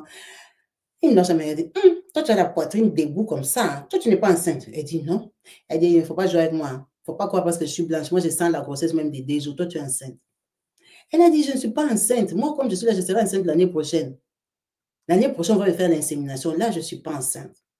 Elle a dit, je ne sais pas si c'est le fait qu'on m'avait dit ça, ou c'est la panique, ou c'est la trouille, ou dans ton cœur, tu dis, oh Seigneur, que ça soit même ça. Mais en même temps, de ta bouche, tu confesses autre chose. Elle a dit, Kabibi, ces jours-là, j'ai vomi au travail, pourtant j'étais en bonne santé. Elle a vomi toute la journée au travail. Tout le monde s'est dit que tu es enceinte, tu es enceinte. Elle disait dans son cœur, Seigneur, que ce soit même vrai que je sois enceinte. Elle part comme ça à la maison. Le lendemain, malade, KO. Quand elle part à l'hôpital, on lui fait les prélèvements, on lui dit qu'elle est bel et bien enceinte de 2 mois. Elle dit, tu vois seulement les jours qu'on m'a dit que j'étais enceinte. J'étais tellement contente. On m'a dit, non, maintenant tu peux boire n'importe quel calmant et tout ça. Elle rentre à la maison, mais elle ne se sent pas bien. Elle a dit, ah, c'est la grossesse, mais les faiblesses incroyables. Elle a dit, mais il faut un bon gynécologue. Elle part chez les gynécologues. Les gynécologues touchent comme ça. Oh, madame, on a les regrets de vous annoncer que vous êtes hypertendue. Elle a dit, pardon? Oui, oui, tu es hypertendue. À 29 ans. Elle dit, hypertendue. Je ne suis pas en surpoids, rien du tout. Oh, on voit que tu as l'hypertension et tout et tout. Donc, on doit t'emmener chez un médecin qui soigne ça. Il ne faut pas t'inquiéter. On va te soigner, il ne faut pas t'inquiéter. Et tout ça, c'est monté, c'est descendu. Ça lui a foutu le stress. Ah! La grossesse avec la tension. On lui dit non, on va t'envoyer chez docteur Mama Chela. Mama Chela, c'est un bon médecin. Elle fait accoucher les femmes hypertendues comme toi. Quand elle arrive chez docteur Mama Chela la regarde comme ça. Elle dit, ok, oui, vous êtes hypertendu et tout ça. Donc, on doit faire des examens approfondis. On part, on tape comme ça. Diabète stationnaire. Et elle est devenue hypertendue et diabétique. Elle dit, Kabibi, tu sais ce qu'on appelle le combat. Quand dans ta famille, on a dit que tu ne vas pas mettre au monde. Donc, tu as la première grossesse. Après une opération, tu es devenu hypertendu et tu as un diabète. Ça l'a dépassé, ça l'a découragé. Avec son mari, ils ont commencé à prier. Seigneur, ça c'est quoi? C'est quoi toutes ces maladies? Même si docteur Tchela, c'est un bon docteur. Patati patata. C'est comme ça que le docteur accompagne la grossesse jusqu'à la fin. On lui dit non, dans ton cas, on va te faire accoucher par césarienne. Dès que tu sens seulement une petite douleur, madame, tu te présentes, patati patata. C'est là qu'elle a senti seulement, elle a couru à l'hôpital. Elle arrive à l'hôpital, oh, tout va bien, patati patata. Docteur Tchela vient pour la faire accoucher. Ils entrent, tout ça. Elle est en train de la faire accoucher avec les infirmières et tout ça. On prend, quand le docteur sort l'enfant, elle entend l'enfant qui, ouais! Elle dit, oh Dieu, ça c'est, tout est accompli. Elle a dit, moi, Kabibi, je n'ai pas compris, j'ai regardé mon enfant. J'étais tellement contente, tellement que j'avais peur que ça se passe mal. J'ai relaxé comme ça, je me suis évanouie. Mon ventre ouvert. On a commencé à me réanimer. Évanouie, oxygène. On a commencé à la réanimer pendant 2 heures du temps. Pourtant, elle a vu son enfant, l'enfant a crié. Réanimation, réanimation. Quand elle sort, c'est comme ça que les sages-femmes là viennent et tout ça, et les infirmières qui étaient là. Qu'est-ce que tu as voulu nous faire et tout ça, tout ça. Il y en avait une en particulier qui était dans la salle d'op. Quoi ça, la sage-femme Solilove. Solilove lui a dit, tu as failli nous faire une sale blague, tu allais laisser ton enfant. Regarde, l'enfant est là. On l'a mise dans la chambre, gloire à Dieu, son mari est venu, alléluia, gloire à Dieu, tu es Dieu, patati patata. Ils ont prié, c'est bon, on a gardé l'enfant 3 jours à l'hôpital. Mais il a dit, Kabibi, mon enfant pleurait. Bon, je dis, maintenant quand l'enfant pleurait, la femme là à qui on avait attribué, si c'est l'étage, si c'est la chambre, c'était Solilove. Quand Solilove a dit, oh bébé, tout ça, il faut les calmer, et tout, il n'est pas encore habitué à toi, prends-les. Elle lui met le bébé sous la poitrine. Quand elle met le bébé sur la poitrine, le bébé pleure, le bébé le bébé ne peut pas dormir dans le lit. Le bébé dort seulement sur elle. On a dit c'est fusionnel, le bébé vient de ton ventre et tout ça. Mais, elle a dit, maman, même quand tu n'as pas l'enfant, tu vas voir seulement que l'enfant s'y pleure d'une façon. Elle a fait 2 jours à l'hôpital, elle est sortie, comme tout le monde. Elle rentre à la maison, son mari part travailler, il était en intérim. Son mari part travailler, elle reste à la maison. Elle dit, Kabibi, dès que tu poses l'enfant comme ça, waouh! Mais elle a remarqué, si elle veut prendre l'enfant, l'enfant crie. Maintenant qu'elle va les mettre comme ça, si elle est tout simplement comme ça, à droite, ça va. Quand elle veut toucher à gauche, waouh, l'enfant crie. L'enfant, quand il crie, il met la main derrière. Et comme tu vois, un bébé qui a tendance à faire fuir son bras gauche. Elle regarde l'enfant, elle tourne l'enfant. Elle est venue voir comme il bosse de ce côté ici. Côté du coude gauche. Elle dit, ça c'est quoi l'enfant ici, il est normal. Ça, c'est les tâches de naissance, c'est quoi? Toi-même, tu as l'appelé. Tu étais patatouf avec l'enfant qui pleure. Elle touche comme ça. L'enfant crie. Elle appelle une sage-femme du quartier. La sage-femme là qui doit venir pour l'appeler et tout ça. L'infirmière. Quand elle vient, elle lui dit, non, regardez mon enfant et tout ça. Elle dit, non, les enfants, c'est comme ça, c'est les nouvelles ères et tout. Ouais, il faut t'en occuper. Un enfant, ça pleure, c'est normal. Il y en a, ça commence tôt. Elle reste des jours, 3 jours. Plus elle reste, plus l'enfant crie, plus l'hématome commence à devenir noir. C'est comme ça qu'elle dit à l'infirmière là qu'elle vient. Elle dit, regarde un peu mon enfant ici, regarde un peu son bras. Quand l'infirmière a regardé comme ça, l'infirmière a fait comme si elle avait touché. Elle dit, imagine l'infirmière a touché, elle m'a regardé. Elle a dit, Kabibi, mon cœur allait s'arrêter. Je me suis dit, l'infirmière ici m'a regardé comme ça. Pourquoi? L'infirmière a regardé quoi? C'est comme ça que l'infirmière sort, elle appelle le SAMI. Le SAMI vient avec le médecin, monter dans les camions de SAMI, monter dans l'ambulance. On la ramène à l'hôpital. Quand ils arrivent à l'hôpital comme ça, elle a dit, eux-mêmes, ils étaient paniqués. Moi, je n'étais pas paniquée, mais dans mon cœur, je dis, Seigneur, c'est quoi? L'enfant que tu as attendu 13 ans, si c'est 14 ans, c'est quoi? Tu veux le prendre, c'est moi aujourd'hui. Donc, ils arrivent à l'hôpital, les médecins sont agités. Madame, vous donnez-lui les tranquillisants. Elle dit, vous me donnez les tranquillisants, qu'il y a quoi? On part comme ça. L'enfant là, quand on l'a fait accoucher, on lui a cassé le bras. Solilov lui a cassé les bras. L'enfant fracturé. Attendez, je vais vous montrer la radio de l'enfant. L'enfant fracturé, elle m'a envoyé la radio de l'enfant, donc catastrophique. Ah, c'est comme ça qu'elle ne comprend rien. Elle ne comprend rien. Vous avez fracturé mon enfant. À quelle occasion? Comment vous avez fait pour fracturer mon enfant? Donc, je vais vous montrer. Vous-même, vous allez voir l'espace qu'il y a. Regardez l'os. Regardez l'os, comment il y a l'espace. Ça, c'est le bras de l'enfant. L'enfant lui a cassé les bras. Et l'enfant l'a fait comme ça, c'est une semaine. Oh, on doit aller mettre des plâtres à l'enfant. Oh, on doit opérer. Oh, le médecin qui doit opérer, il n'est pas là parce que c'est un bébé. On l'a gardé à l'hôpital. Ça l'a énervé. On a dit comment les sages-femmes là n'avaient pas vu. Hein? Comment ils ont fait accoucher quelqu'un, l'enfant, les bras est cassé comme ça, ils n'ont pas vu. Ils ont libéré l'enfant. Comment le docteur là était venu le matin? Il lui a dit que tout va bien. Tellement qu'ils sont des chrétiens. Ils sont restés, regardent seulement à Dieu.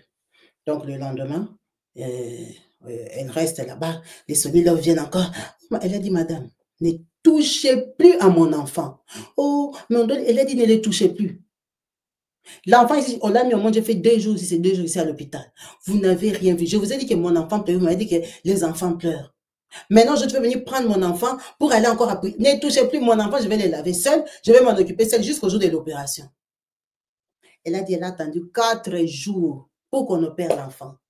On faisait que shooter l'enfant, shooter l'enfant. Elle a dit, on te maltraite l'enfant, tu as envie de pleurer. Tu as envie de pleurer. Tu ne peux rien dire, on n'a pas encore opéré. Maintenant, le 4e jour, tellement qu'ils avaient des soucis, elle a dit, tu viens d'accoucher, tu dis que je fasse les gènes. Son mari là-bas, c'est Seigneur à la maison, comme son mari c'est un frère. Prière, prière, prière, prière. Maintenant, les jours de l'opération, on fait toujours les examens, les derniers examens pour que les médecins comprennent combien de centimètres doivent aller couper tout ça. On va taper l'examen comme ça s'est collé. Les docteurs n'en revenaient pas. Les os se sont collés. Maintenant, l'enfant là, on le shootait à l'hôpital. Il ne pleurait plus parce qu'on lui donnait des comprimés ou il ne pleurait plus parce qu'il était guéri. Elle dit, moi, Kabibi, quand les diables devaient t'attaquer, hein, les os, je vous ai montré ici, non? Vous avez vu comment les os ont été séparés? Ça s'est collé tout seul, sans opération. Le médecin dit, ça c'est une blague ou quoi? Ça c'est quoi qui s'est passé en fait? On n'a pas opéré l'enfant. On a fait sortir sans médicament. Les os se sont collés. Elle a eu froid au dos. Elle a dit, je sais que la famille de mon mari là, ses sœurs pratiquent et tout, se font des fétiches de haut niveau pour attraper leur blanc là. Ils ont fait beaucoup de choses. Mais je ne pouvais pas penser que la sorcellerie peut agir jusqu'à ce point. C'est là que j'ai pris conscience que non seulement moi-même j'ai des combats, que j'ai les combats de ne pas mettre au monde. Plus là où je suis partie me marier. On a dit qu'à moi, mes enfants, c'est mon dossier. Dossier personnel. Donc, il rentre à la maison avec l'enfant. On lui dit quand même de revenir à l'hôpital dans 2 jours. Le médecin refait encore la radio. Elle a dit, les Blancs n'ont rien compris. Mais elle dit, je pense que les Blancs sont habitués à des choses fantastiques avec nous. Les Blancs, là, n'ont rien compris. Le chirurgien n'a rien compris. Bon, on ne va plus l'opérer. Hein. Le bras s'est arrangé. OK. Donc, il lui dit que non, ça va. Mais madame, quand même, par rapport à la médecine, même si ça s'est remis, même si comme je vois, comme je touche, comme je malaxe, en tout cas, je ne vais pas vous vendre du rêve. Votre enfant, il aura un grand bras et un petit, une longue main, une petite. Donc, il sera comme ça. Ce n'est pas normal. Hein? Il aura un défaut, il faut vous attendre à ça. C'est un bras qui n'aura pas de force. Il aura des problèmes pour ramper, hein? Parce que vous-même, vous avez vu que, même si c'est par magie que c'est revenu, il a eu quand même une fracture qui a affecté tel nerf, d'après mes examens, mes radios et tout ça. Ton enfant sera paralysé du bras. Donc, en tout cas, il va bouger, mais ça sera plus court que l'autre. Et puis, il n'aura pas de force dedans. C'était le bras gauche. Bon, elle est rentrée découragée, premier enfant avec beaucoup de problèmes. Ah, prière. Prière, elle a dit, Kabibi, j'ai pleuré. J'avais l'enfant, j'étais angoissée. Tous les jours sur Internet, je regarde un enfant, il s'assoit combien de mois, un enfant, il rampe à combien de mois, un enfant, la force dans les bras, c'est comme tellement que je savais que mon enfant ne va jamais ramper. Elle est restée comme ça. À 5 mois, l'enfant s'assoit. À 6 mois, à 7 mois, l'enfant commence à se coucher par terre. À 8 mois, l'enfant commence à ramper. Elle a dit, tu vois, moi, mon enfant, les jours que mon enfant rampait 2 fois et puis il est tombé. Ces jours-là, la louange a dépassé même l'église. La louange qu'on a tapée dans la maison, là, ça a dépassé même church. Elle a dit, mon enfant a rampé. Mon enfant a rampé. Donc, je sais que la force, et maintenant, j'attendais que les bras deviennent plus courts que l'autre. Elle a dit, on l'a pu opérer, on l'a pu faire l'insémination. Donc, ils sont restés. Dès qu'elle a accouché l'enfant là, son mari, on l'a béni. Ils ont trouvé un grand appartement avec des chambres et salons. Vous-même, vous voyez, La Rochelle, c'est tellement raciste, il n'y a pas de maison là-bas. Donc, on leur a donné un appartement, chambre et salon. Ils étaient très contents. Pardon, 2 chambres et salon. Donc, leur enfant a eu une chambre. Ils vont s'installer, elle a fait la chambre de sa fille, elle a arrangé tout ça. Elle a dit, maman Kabibi, 18 mois après, King Kong, je suis enceinte. Elle dit, dès que j'ai coupé ses mains, j'ai arrêté d'allaiter mon enfant, la grossesse est entrée. Et donc, je commence à mettre au monde. Je n'ai plus besoin d'aller chez les docteurs. Donc, du coup, quand elle est enceinte du 2e enfant, elle rentre chez docteur Mama Tchela. Parce qu'elle s'est dit, j'aurai encore la tension, l'hypertension. Effectivement, on lui dit qu'elle a son diabète stationnel. Maintenant, elle dit au docteur, ah, j'espère que cette fois-ci, ça va bien se passer par rapport à mon premier enfant. Regardez comment vous devez casser les bras. Il dit, quel enfant? Elle dit, mais mon premier enfant. Elle dit, toi, tu as un enfant qui avait les bras cassés. Elle dit, mais oui, docteur, l'enfant là, quand tu m'avais fait mettre au monde, le matin, tu es venu me dire que oh, ça s'est bien passé, puis tu es parti. L'enfant là, j'ai fait 3 jours à la maison, je suis rentrée, on devait m'opérer. Elle a dit, moi, je ne connais pas cette histoire. Elle a dit, c'est vrai. Elle a dit, attends, les docteurs tapent dans les dossiers. Il n'y a pas de dossier. Il n'y a même pas une trace.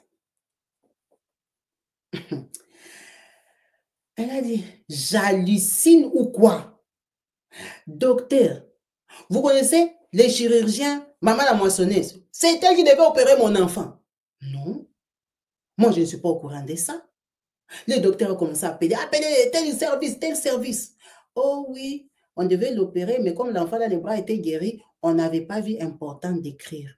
Alors que c'était une faute. Ils n'ont pas écrit parce qu'ils ne voulaient pas qu'on les accuse, ils ne voulaient pas qu'on la dédommage. Ouais, un peu c'est La Rochelle. Ils ont fait asseoir les dossiers là. En plus, elle, son enfant s'est réparé tout seul. Ils ont caché les dossiers là. Donc, elle n'avait pas son dossier, elle le connaissait seulement en tête. Et c'était enregistré à l'hôpital parce qu'on devait l'opérer par un autre médecin. Et puis, elle a fait 4 jours à l'hôpital. Elle a dit ça l'a découragée. Le docteur était très étonné. Elle a dit, l'enfant, elle a dit, mais ce n'est pas possible. Comment l'enfant? Elle a dit, les bras étaient cassés.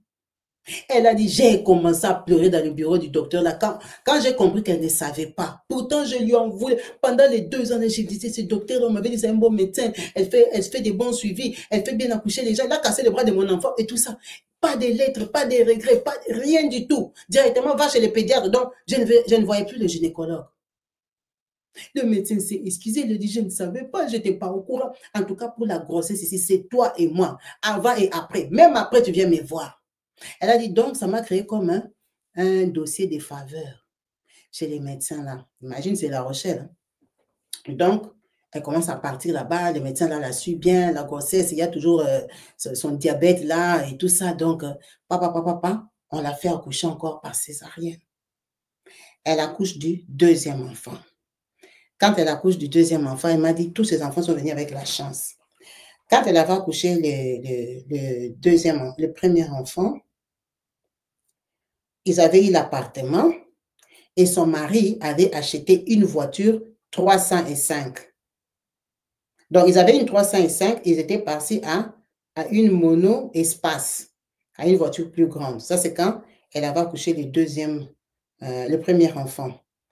Quand elle a accouché le 2e enfant, son mari a eu la carte de 10 ans. Il a eu la carte de 10 ans parce que son mari avait les papiers de 1 an et tout ça. Et vous voyez qu'elle aussi, elle venait des États-Unis. Elle avait des papiers de 1 an parce que son mari, c'est ses soeurs qui l'ont fait venir pour qu'il étudie ingénieur. Quand il est arrivé à étudier ingénieur, c'est elle la fiancée. Donc, elle venait des États-Unis, elle avait des faux papiers, hein, des petits papiers. Lui aussi avait des petits papiers. Son mari a eu la carte de 10 ans. Quand elle a mis au monde son 2e enfant, elle a dit, elle, ses enfants lui amènent la chance. Ils étaient contents. Donc, elle accouche son enfant là. Ça se passe bien. L'enfant commence à grandir. Quand l'enfant, elle coupe les laits comme ça, l'enfant, elle tombe enceinte du 3e enfant. Elle dit Kabibi, mon enfant a grandi. Hein. Attends, je vais te montrer la photo de mon enfant. Elle a dit, la sorcellerie, c'est quelque chose. Elle a dit, mon enfant grandit, mon enfant, c'est une fille. Maintenant, là, je vais vous montrer. Ça là que vous voyez, c'est la tête d'un enfant de 1 an et demi à qui on faisait déjà des têtes et tout ça. Regardez la tête de l'enfant. Vous voyez la tête de l'enfant. Les cheveux sont partis. L'enfant est devenu comme un vieux. Tous les cheveux bouclés de l'enfant, vous voyez qu'elle s'en c'est une métisse. Tous les cheveux de l'enfant sont partis. C'est pas elle qui a coupé. Hein. Elle dit, tu vois, elle a dit, ça c'est quoi? Tu commences à voir. L'enfant, les cheveux partent. L'enfant, les cheveux partent. La tête sèche. Mais l'enfant dit, c'est quoi? Ça devient, il faut aller chez les dermatos. Donc, le premier, on lui a cassé les bras. Le deuxième, les cheveux commencent à partir. Dermato, tu auras des rendez-vous en quelle année? Et la grossesse. Et diabète stationnel. Et l'enfant qui perd les cheveux. Et le stress a recommencé. Seigneur, Seigneur, Seigneur. Priez, priez, priez, priez, priez. Elle a accouché du 3e enfant. Quand elle accouche du 3e enfant, son mari travaillait et tout ça. Il a demandé la nationalité. Il avait le CDI. On lui a donné la nationalité. Donc, son 3e enfant est né par césarienne et il a donné à son papa la nationalité. Ah! Quand les papas la nationalité, ils sont trop contents. Ils ont vu que La Rochelle, là, c'est bien joli. Mais, le racisme qu'il y a là-bas, ça les a étouffés. Et même, ils ont dit, on bouge. On bouge d'ici, déjà nous sommes seuls avec les grandes sœurs là qui sont bizarres, qui veulent seulement te ramener des sorciers dans la maison et tout. En tout cas, ils ont dit, ils bougent. Ils ont quitté La Rochelle. Ils sont partis habiter à Montpellier, dans le sud de la France. Donc, à Montpellier, là-bas, c'est là qu'il y a sa maman. Ils arrivent à Montpellier avec 3 enfants. Ils habitent 5 mois chez sa maman. Ils sont en train de chercher la maison, Maintenant, à Montpellier, là-bas, tu vas trouver la maison. Elle a dit un jour, je suis sur Google. Elle a dit, Kabibi, quand vous arrivez à la fin, maman, elle est mariée à un blanc. Moi, j'étais là avec 3 petits-enfants, même si ce sont les petits-enfants de maman, plus mon mari. Mon mari sortait, partait travailler tous les jours. Moi, je ne peux pas laisser les enfants à maman. Maman travaille. Donc, j'ai gardé mes enfants moi-même. Ça veut dire que tu ne fous rien. Donc, c'est elle qui doit faire les démarches. Elle cherche. Elle a dit, et ils prient pour tout. Ils ont prié pour l'assistance sociale. Maintenant, quand ils sortent du jeûne pour l'assistance sociale, ils tapent comme ça. Par elle voit une assistance sociale qui sort sur Google. Maman Myriel. Maman Myriel est assistante sociale. Papa. Ce n'est pas l'assistante sociale qu'on est parti au CCS, assistante sociale de Google. Bonjour, Madame Myriel, moi je m'appelle Delphine, et comme si j'ai 3 enfants, patati patata, mon dossier, vraiment, mon mari travaille, il a les CDI, il a la nationalité, nos enfants sont français, Madame Nabiso, s'il vous plaît, Madame. Elle écrit un gros dossier. Madame Myriel lui répond aussi par mail. Ok, Madame Delphine, envoyez-moi votre dossier, ça, dans les dossiers. Elle prend, elle faxe, elle poste, elle fait tout, elle envoie un PDF. La dame là, bien reçu. Elle ne lui donne pas les rendez-vous. Ça, c'est quelle assistance sociale, ça? Même pas les rendez-vous que tu viendras au bureau. Ça reste comme 2 semaines. Ils ont toujours les soucis, on doit déménager. Et chez maman, vraiment, on a honte et tout ça. Vous êtes mal à l'aise. Mais la maman n'a rien dit. Hein. Maman Dina n'a rien dit. C'est eux-mêmes qui étaient mal à l'aise. Elle dit 2 semaines après, la dame là lui écrit le courrier que, oh, il faut passer à mon bureau, telle adresse comme ça, si c'est 3 rue Jean Jaurès, immeuble 3 bis et tout ça, à 9h, oui, à 9h45 et tout ça. Donc, elle part là-bas, comme tout le monde part au travail, elle part là-bas avec ses poussettes et tout. Elle arrive, oh, je suis là pour Madame Myriel. Oh, Madame Myriel, elle n'est pas là aujourd'hui, elle ne travaille pas aujourd'hui. C'est elle qui vous a devenu ici. Oui. Vous appelez comment? Delphine. Ah, Delphine, elle a laissé un mot pour vous, elle a laissé un courrier pour vous. Tenez. Merci beaucoup. Elle ouvre les courriers comme ça. On lui a attribué la maison. Elle a dit qu'à Bibi, la maison qu'on m'a donnée, duplex. Duplex. 3 chambres. Duplex, c'est maison en étage, hein, comme on dit chez nous là-bas. Salon, cuisine et tout ça en bas. 3 chambres en haut. Salle de bain. Toilette et douche en bas. Et tout ça. Très belle maison par une assistante sociale qu'elle n'a jamais vue jusqu'à aujourd'hui que je raconte l'histoire. Elle n'a jamais vu. Elle lui avait écrit sur Google.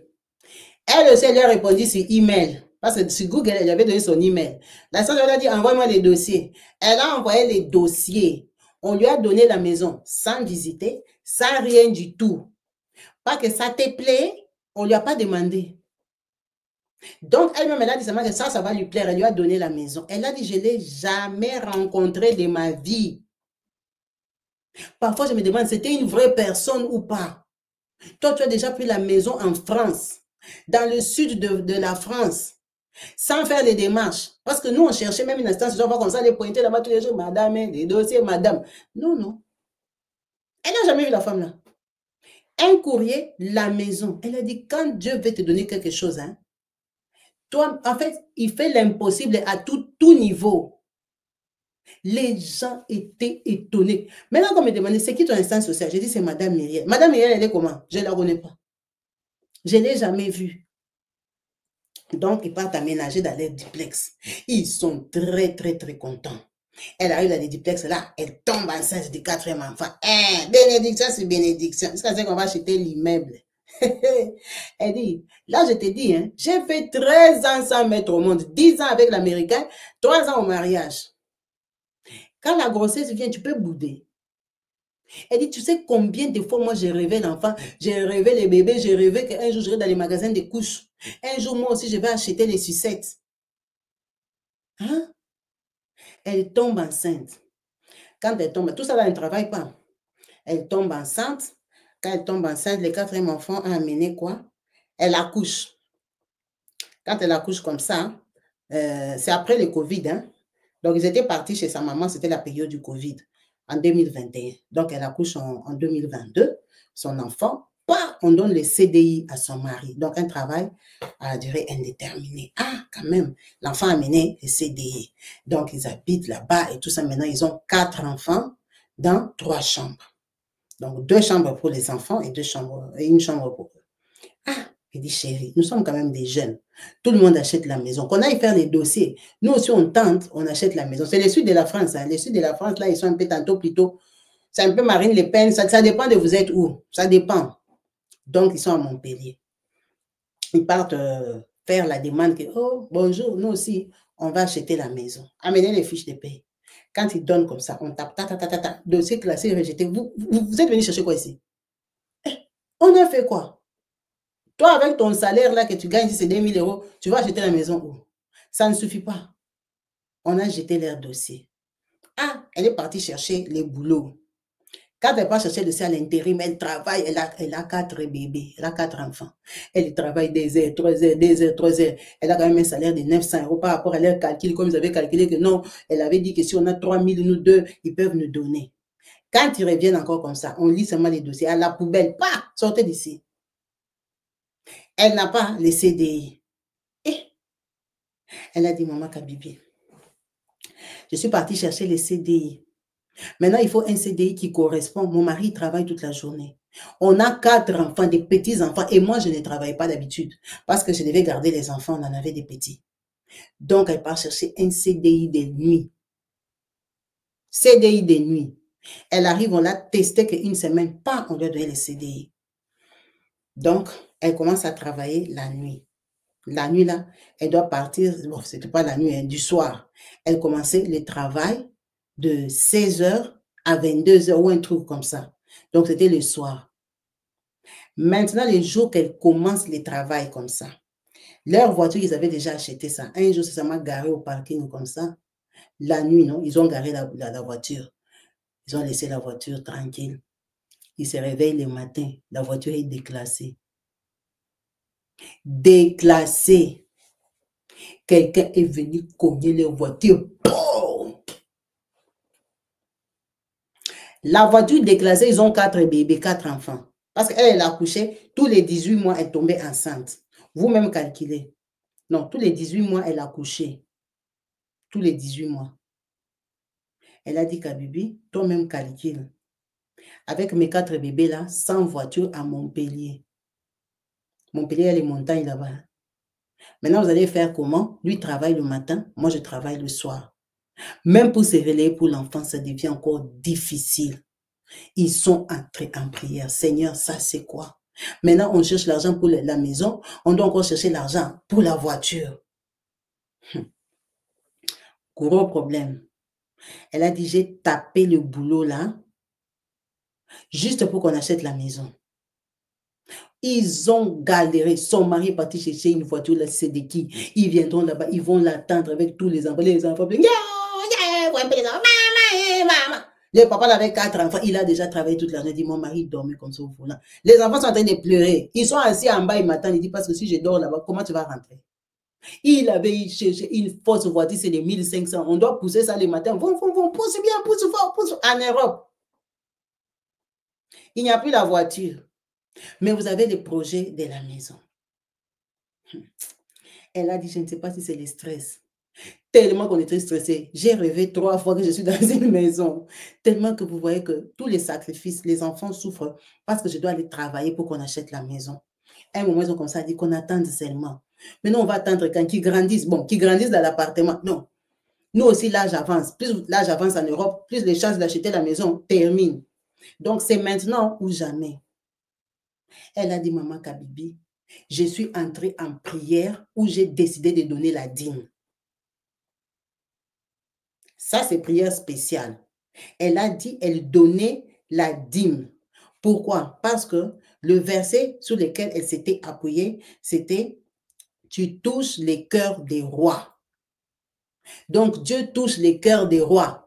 Que Dieu aille toucher les cœurs des racistes. Qu'il aille toucher les cœurs des gens qui sont assis sur son dossier. Qu'il touche les cœurs des gens qui valident. Elle a dit, j'ai scellé la prière là pendant 4 mois avec la dîme. Imagine, on avait besoin d'argent pour acheter la voiture. Parce qu'on n'avait pas de voiture, on avait Kimbamba dans la voiture de 1500 €. Que mon mari est parti emprunter parce qu'on ne peut pas prendre l'argent dans le compte. Nous, on va acheter la maison. Une fausse voiture qui avait les pannes, seulement comme il vient d'Afrique, lui-même, il peut racoler. Et moi, les jobs, en gros, le travail que je pars travailler la nuit, j'enlève encore la dîme, on a 4 enfants. Notre dîme, c'était vraiment sacrifice. J'ai pleuré à Dieu, dit Seigneur, il ne faut pas nous faire ça. Il ne faut pas nous faire ça. Elle a vu seulement les dossiers a été validé. Elle a dit les jours qu'on a eu la lettre, que les dossiers étaient validés. Elle a dit, tu vois, mes enfants, ils sont toute ma vie. Mes enfants, c'est mon bonheur. Les enfants, c'est qui. Elle dit, moi, tu vois, mes enfants, c'est tout ce que j'ai cherché dans ma vie, en fait. Donc, moi, j'imagine mes enfants dans une belle vie. C'est pour ça que je voulais que mes enfants aient la maison. Elle a dit, Kabibi, on a loué Dieu pendant 3 heures du temps. Avec mes filles là-bas, on a dansé, sauté. Je pense que comme ils prient beaucoup là-bas, leurs enfants dansent que les chansons de Jésus. Ils ont sauté, sauté pendant 3 heures du temps. Elle a acheté sa maison en 2023. Ils ont acheté la maison à Montpellier. Ils sont allés, c'est pas que vous n'imaginez pas Montpellier là. On leur a vendu la maison. Dès qu'elle a eu la maison comme ça, un mois après, elle a démissionné du boulot. C'était juste pour que la maison passe. La maison est passée, le mari a dit qu'elle reste à la maison parce qu'elle ne travaille pas normalement. C'est comme ça qu'ils se sont convenus dans leur couple. Son mari, il se bat, il travaille parce qu'ils ont des enfants. Ils doivent éduquer leurs enfants. C'est les enfants qu'ils ont cherchés. Elle dit surtout, elle dit, tu vois, Dieu donne toujours quelque chose à ta mesure. Il m'a donné un mari qui a compris que moi, je dois éduquer mes enfants. Et mon mari, ce n'est pas moi qui lui ai dit. Mon mari me dit toujours, reste à la maison. Les jours que je verrai que ça ne va pas, je n'arrive pas, je vais te dire d'aller travailler. Pour le moment, j'ai la force et les capacités. Mon mari a les CDI. Son mari travaille, c'est lui qui rembourse la maison. Elle glorifie Dieu. Pourquoi? Parce que tout ce qu'ils ont vécu, ça ne les décourage pas. Même si son premier enfant, dont on avait cassé les bras là, sa fille est autiste. Elle a les troubles des langages. Elle glorifie Dieu. Ce sont ses enfants. Son deuxième enfant, sa fille, c'est elle qui a le problème des pélades, comme elle a dit. Elle a un problème des cheveux, comme je vous ai montré là. Elle glorifie Dieu. Elle aime ses enfants. Son troisième enfant, elle est autiste et sourde de l'oreille gauche. Elle glorifie Dieu. Quand même, elle a l'enfant. Et son quatrième enfant, c'est l'enfant à qui, pour le moment, Dieu lui a fait grâce et on glorifie Dieu pour ça et ça va rester comme ça. Son troisième enfant n'a rien. C'est une maman qui est dans la joie. C'est une maman qui est fière d'elle. C'est une maman qui a ses enfants. Elle tape la poitrine, elle a accouché. Elle ne va jamais donner la gloire au diable parce qu'elle a mis au monde. Elle a mis au monde, son rêve s'est réalisé. Elle est maman de 4, que ce soit autiste, que ce soit quoi, que ce soit quoi. Elle est maman de 4 enfants. Là, on avait dit qu'elle ne va pas accoucher. Elle a accouché. Et elle sait que Dieu va faire encore. C'est pour ça qu'elle témoigne. Si l'os de son enfant s'était recollé, ça veut dire que même l'autisme, les enfants autistes là, ils vont guérir. Parce que c'est que ce n'est pas normal. C'est un couple de jeunes. Ils ont 2 autistes. Un qui a le problème de langage, l'autre qui a le problème qui est sourd mieux, qui est sourd d'un côté. Et l'autre là qui est normal, c'est elle qui a les problèmes des cheveux. C'est le bébé qui a 3 ans, qui est encore, qui est tranquille. Elle a dit, tu vois, déjà mon dernier enfant n'a aucun souci. C'est là qui perd les cheveux, qui a les problèmes de, comme elle dit, c'est perd de la peau. Ce n'est pas grave. Mais l'enfant est normal, il part à l'école et tout ça, tout ça. Donc, pour elle, ce sont des victoires. Elle est là, elle ne va jamais donner la victoire au diable. Elle a mis au monde ses enfants et elle aime son mari l'aime. Et il continue à prier. Il continue à prier. Elle est dans son foyer, dans son bonheur. Elle est à sa place. C'est ça la vie que Dieu lui a donnée. Et elle accueille cette vie avec joie. Parce qu'en dehors de ce qu'ils peuvent voir comme résultat que les enfants sont comme ça, ils ont beaucoup de grâce. Ils ont beaucoup de victoires. Vous-même, vous avez vu, ils sont partis de rien à tout ce qu'ils ont. Ils ont beaucoup de victoires. Elle considère ça. Elle dit, moi, je considère chaque bénédiction que Dieu me donne. Ça ne peut pas me détruire, ça ne peut pas détruire ma foi. Je considère chaque bénédiction que Dieu me donne. Il nous a donné la maison, il nous a donné des voitures, il nous a donné l'argent, nous sommes bien, on vit, on est en bonne santé. On m'a collé les maladies là-bas. J'ai mis au monde avec les maladies tous les 18 mois. Ce n'est pas des miracles. Donc, les miracles, c'est seulement quand mes enfants ne seront plus autistes. Ce qu'il a fait déjà, c'est les miracles. Ce que je vis déjà, c'est les miracles et la grâce. Elle est toujours dans la joie. Elle a dit, elle se réveille à 3 heures du matin.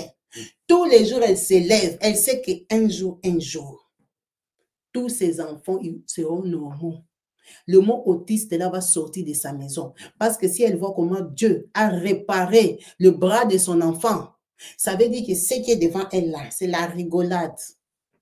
Elle a dit, tu vois, Mon mari, ici, on est parti de rien. Mon mari, ici, ses soeurs voyaient comme si elle tenait sa vie parce qu'elle l'ont fait venir d'Afrique. Donc, comme elle avait fait venir, elle devait lui imposer même des gens à qui habiter. On a quitté La Rochelle parce qu'on ne pouvait plus respirer. Tout ce que voulait faire, sa grande sœur, est-ce que vous nous avez consulté? Tu as fait comme ça, tu ne nous as pas consulté. Tu as fait comme ça, tu ne nous as pas consulté. Mais vous, vous êtes dans vos mariages. Lui aussi, il est marié. C'est pour ça qu'on s'est isolé. C'est pour ça qu'on s'est isolé. On avait des combats, des combats. Là, si je commence les combats de mon mariage, ma Kabibi, je ne vais pas terminer l'histoire. Des combats, des combats. Toi, tu connais les Centrafricains, ils ont la sorcellerie, ils ont les fétiches. Donc, déjà, ce sont des sœurs qui ne prient pas. Des sœurs qui ne prient pas, qui voulaient comme s'ils soient redevables. Maintenant, imagine mon mari ici, à moins de 10 ans avec moi, il a acheté la maison comme elle. Comme elles qui ont fait tout ce qu'elles ont fait là, dans leur vie, pour acheter leur maison avec leurs blancs, ou attraper les blancs là qui ont des maisons. Mais ils savent que moi et mon mari, on brille. Notre fétiche, c'est Jésus. On n'a pas de médicaments. Nous, on connaît que Jésus. Maintenant, la façon dont notre vie est partie, ça dépasse tout le monde. Parce qu'il y a des gens, effectivement, quand ils te font venir en Europe, ils sont déjà limités à un certain niveau. Bon, tu vas t'en sortir, tu vas habiter en HLM avec ta femme, vous allez mettre beaucoup d'enfants, vous allez partir à la CAF, hein, c'est ça votre niveau. Mais pas notre niveau quand même, à nous qui t'avons fait venir. Elle a dit, nous, notre maison, elle est à Montpellier, s'il te plaît, dans le sud de la France. Elle a dit, ma maison, tu ne peux pas croire qu'on nous a donné ça à nous, avec un seul salaire, un seul vrai salaire. Parce que c'est un seul salaire qui rembourse ça. En tout cas, elle est heureuse, même si son premier fiancé là, il est avocat sur des crimes aux États-Unis. Il est millionnaire. Son fiancé là qu'il avait fait venir en Amérique, millionnaire, malheureux. Millionnaire qu'il avait épousé une femme qu'il a trompée, si c'est avec qui, si c'est avec les coachs. La femme là, elle-même, elle a fouillé, elle a poudré. Le mari là, j'ai déjà raconté son histoire ici. Ce mari-là, finalement, il était rentré encore en Centrafrique, il a craqué, il ne veut plus habiter aux États-Unis et tout ça, la vie l'a dépassé. Le garçon l'a pleuré. Donc, les garçons là, la fille avec qui il a fait l'enfant a marché dans le mariage, l'a trompé. Non seulement elle l'a trompé, elle même aussi encore elle a fouillé. Donc, il s'est retrouvé sans femme avec ses millions. Il est un cœur à prendre, un cœur malheureux et orphelin, un cœur dépassé.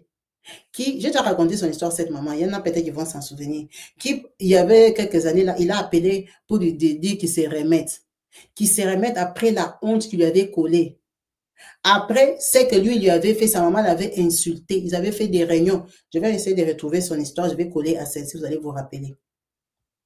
Sa maman l'a méprisé, la famille du garçon là l'a méprisé, elle ne mettait pas au monde. Elle a dit, moi qui ne mettais pas au monde, on ne m'a pas fait l'insémination. J'ai mis au monde 4 enfants, même si c'est par césarienne. J'ai mis au monde 4 enfants, sans prendre les comprimés. Mes grossesses sont entrées, se sont suivies comme si je les calculais, je ne les calculais pas. C'est rentré tous les 18 mois, tous les 18 mois, tous les 18 mois. Dieu m'a donné les enfants. Pendant que j'étais humiliée dans un fiançailles où on m'a pris à 17 ans. Une famille pour qui j'ai tout donné, tout mon cœur, tout mon âme, tout mon esprit. Ils ont joué avec moi. Maintenant, Dieu m'a donné mon mari. Elle dit, tu vois, quand Dieu te donne, il y a le bonheur. Elle a dit, moi, ma vie, tout va bien. Tout, en tout cas, dès qu'il y a un pépin, qu'on remarque que ça ne va pas. Quand on entre en prière, Dieu résout le problème. Parce qu'avec mon mari, nous sommes un comme ça. Il sait d'où il vient, je sais d'où je viens, on connaît le combat qu'on a. Nous sommes impénétrables. Même s'il y a des petites balles perdues qui peuvent venir et tout ça, on vous combat. Elle dit, imagine, comme quand on nous a cassé la voiture déclassée, même l'assurance ne peut pas vous rembourser. Pour que vous preniez l'argent du compte, vous achetez une autre voiture, on ne vous donne pas la maison. Est-ce que tu peux t'imaginer? Est-ce que tu peux t'imaginer ça? Les cheveux de sa petite fille là, par moment ça pousse, par moment ça part, par moment ça pousse.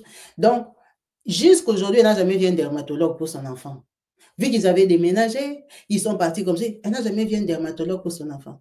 Donc, elle a mis les crèmes d'Afrique, elle met comme ça, les cheveux là, parfois ça pousse. Parfois, elle a dit, mais elle sait qu'elle prie pour ses enfants. Elle a dit, ma fille aura les cheveux, va fermer les chignons. Nous sommes les sangs métissés, on a des longs, effectivement, elle a des longs cheveux comme ça. Elle est comme une antillaise métisse.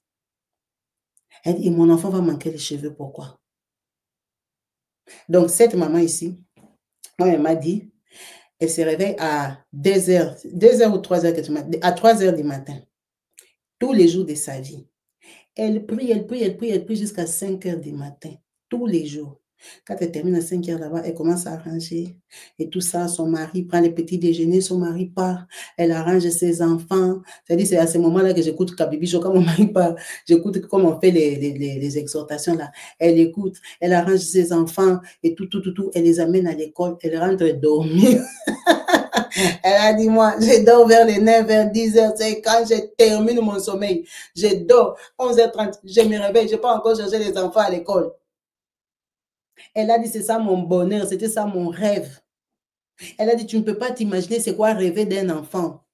Pendant 10 ans, tous les jours, tu rêves un enfant. Tu vois des enfants sur la route. Tu demandes, les mamans là sentent comment. Quand tu as l'enfant le matin, quand tu te réveilles, tu sens comment dans ton corps.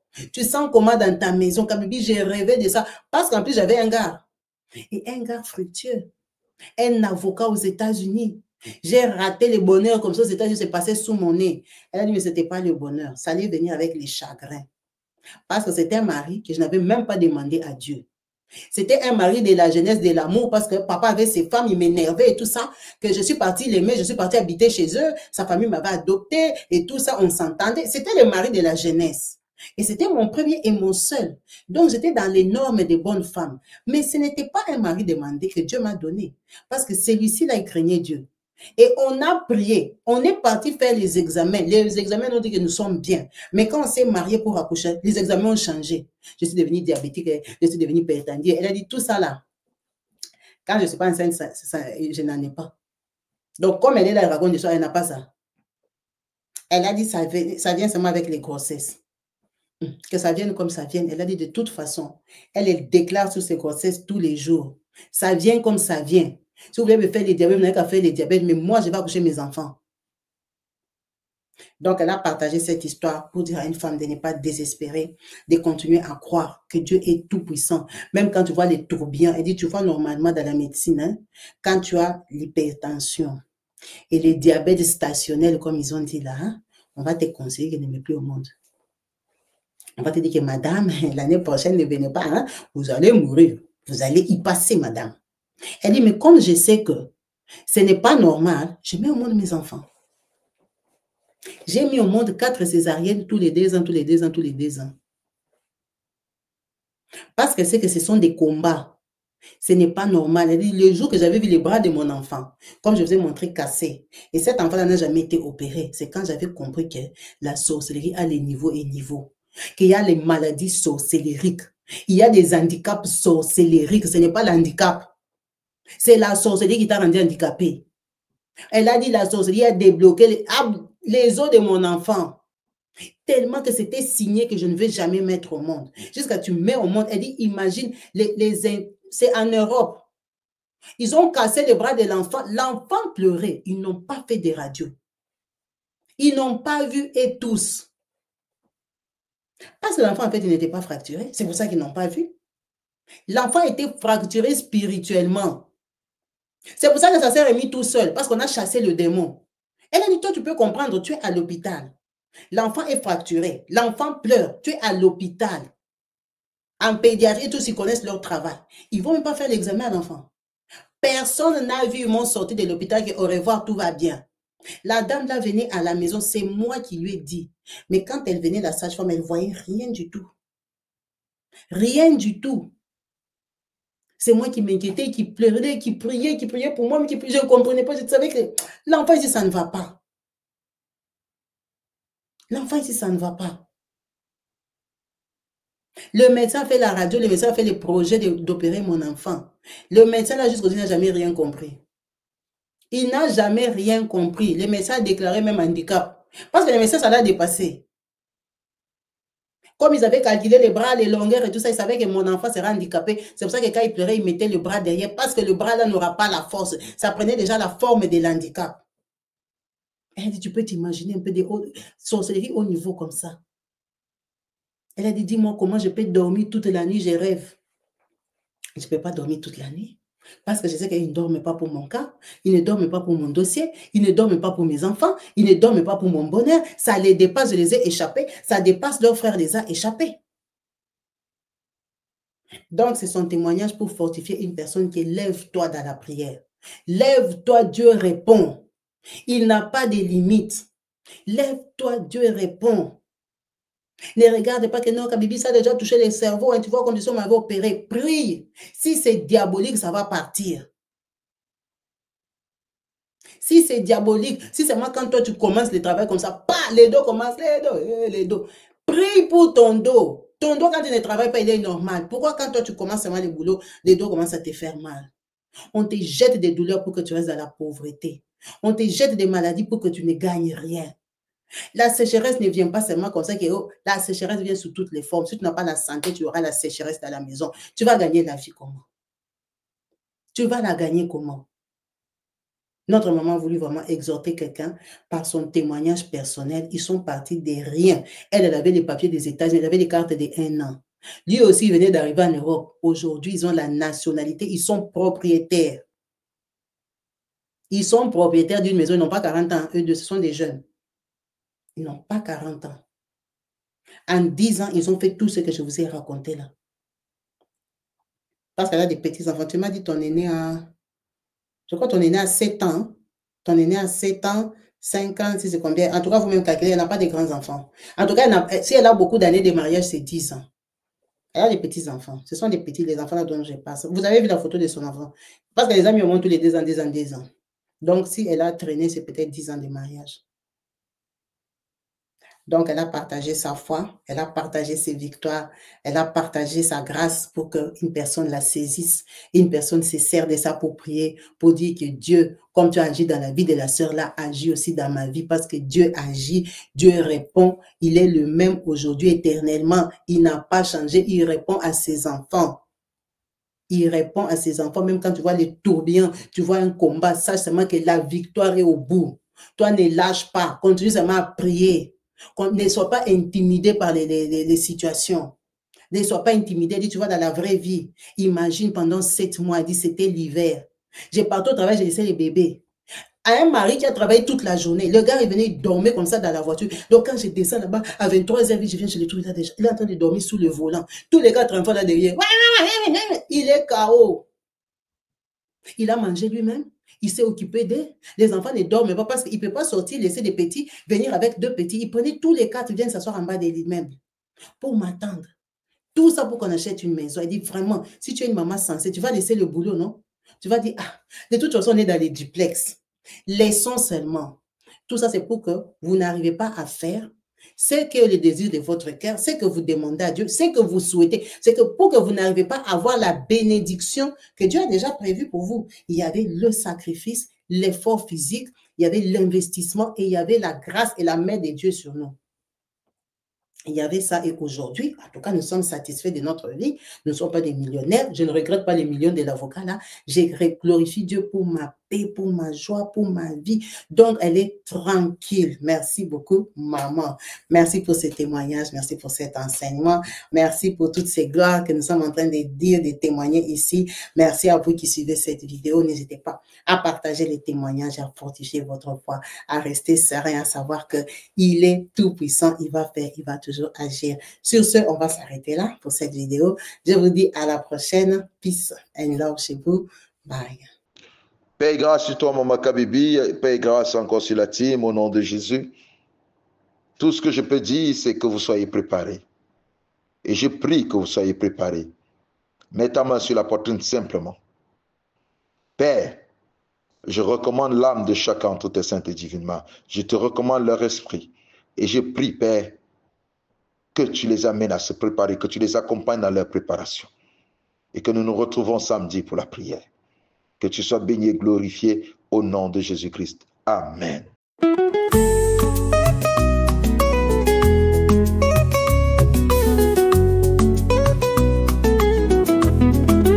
Sala na mona yo nzambe na ngai. Na bomoi na ngai lakisa na ngai. Lisusu bolingo na yo. Na tatula monene na yo. Motema elingi yo nzambe. motema elingi yo Nzambe, motema elingi yo Nzambe, motema elingi yo Nzambe, sala namona yo.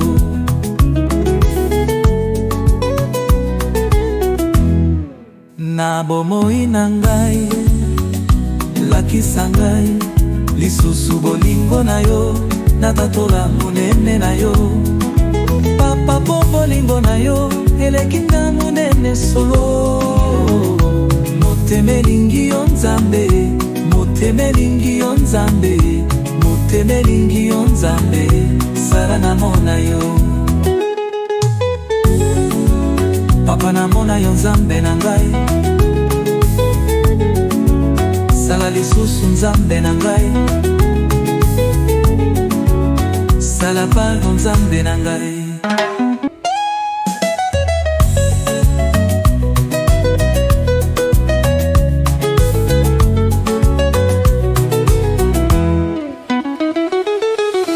Papa namona yo Nzambe na ngai, sala lisusu Nzambe na ngai, sala pardon Nzambe na ngai. Papa namona yo Nzambe na ngai, sala lisusu Nzambe na ngai, sala pardon Nzambe na ngai.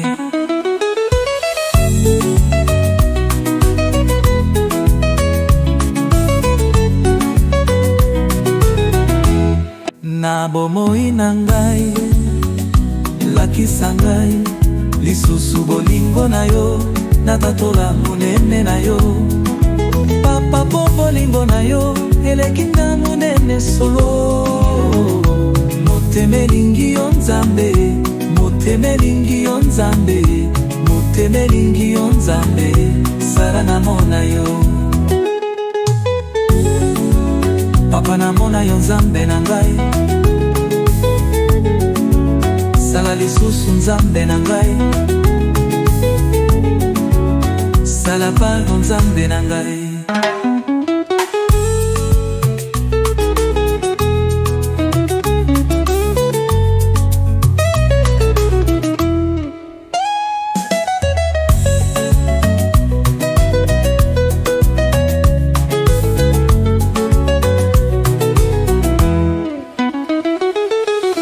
Papa namona yo Nzambe na ngai, sala lisusu Nzambe na ngai, sala pardon Nzambe na ngai. Papa namona yo Nzambe na ngai, sala lisusu Nzambe na ngai, sala pardon Nzambe na ngai.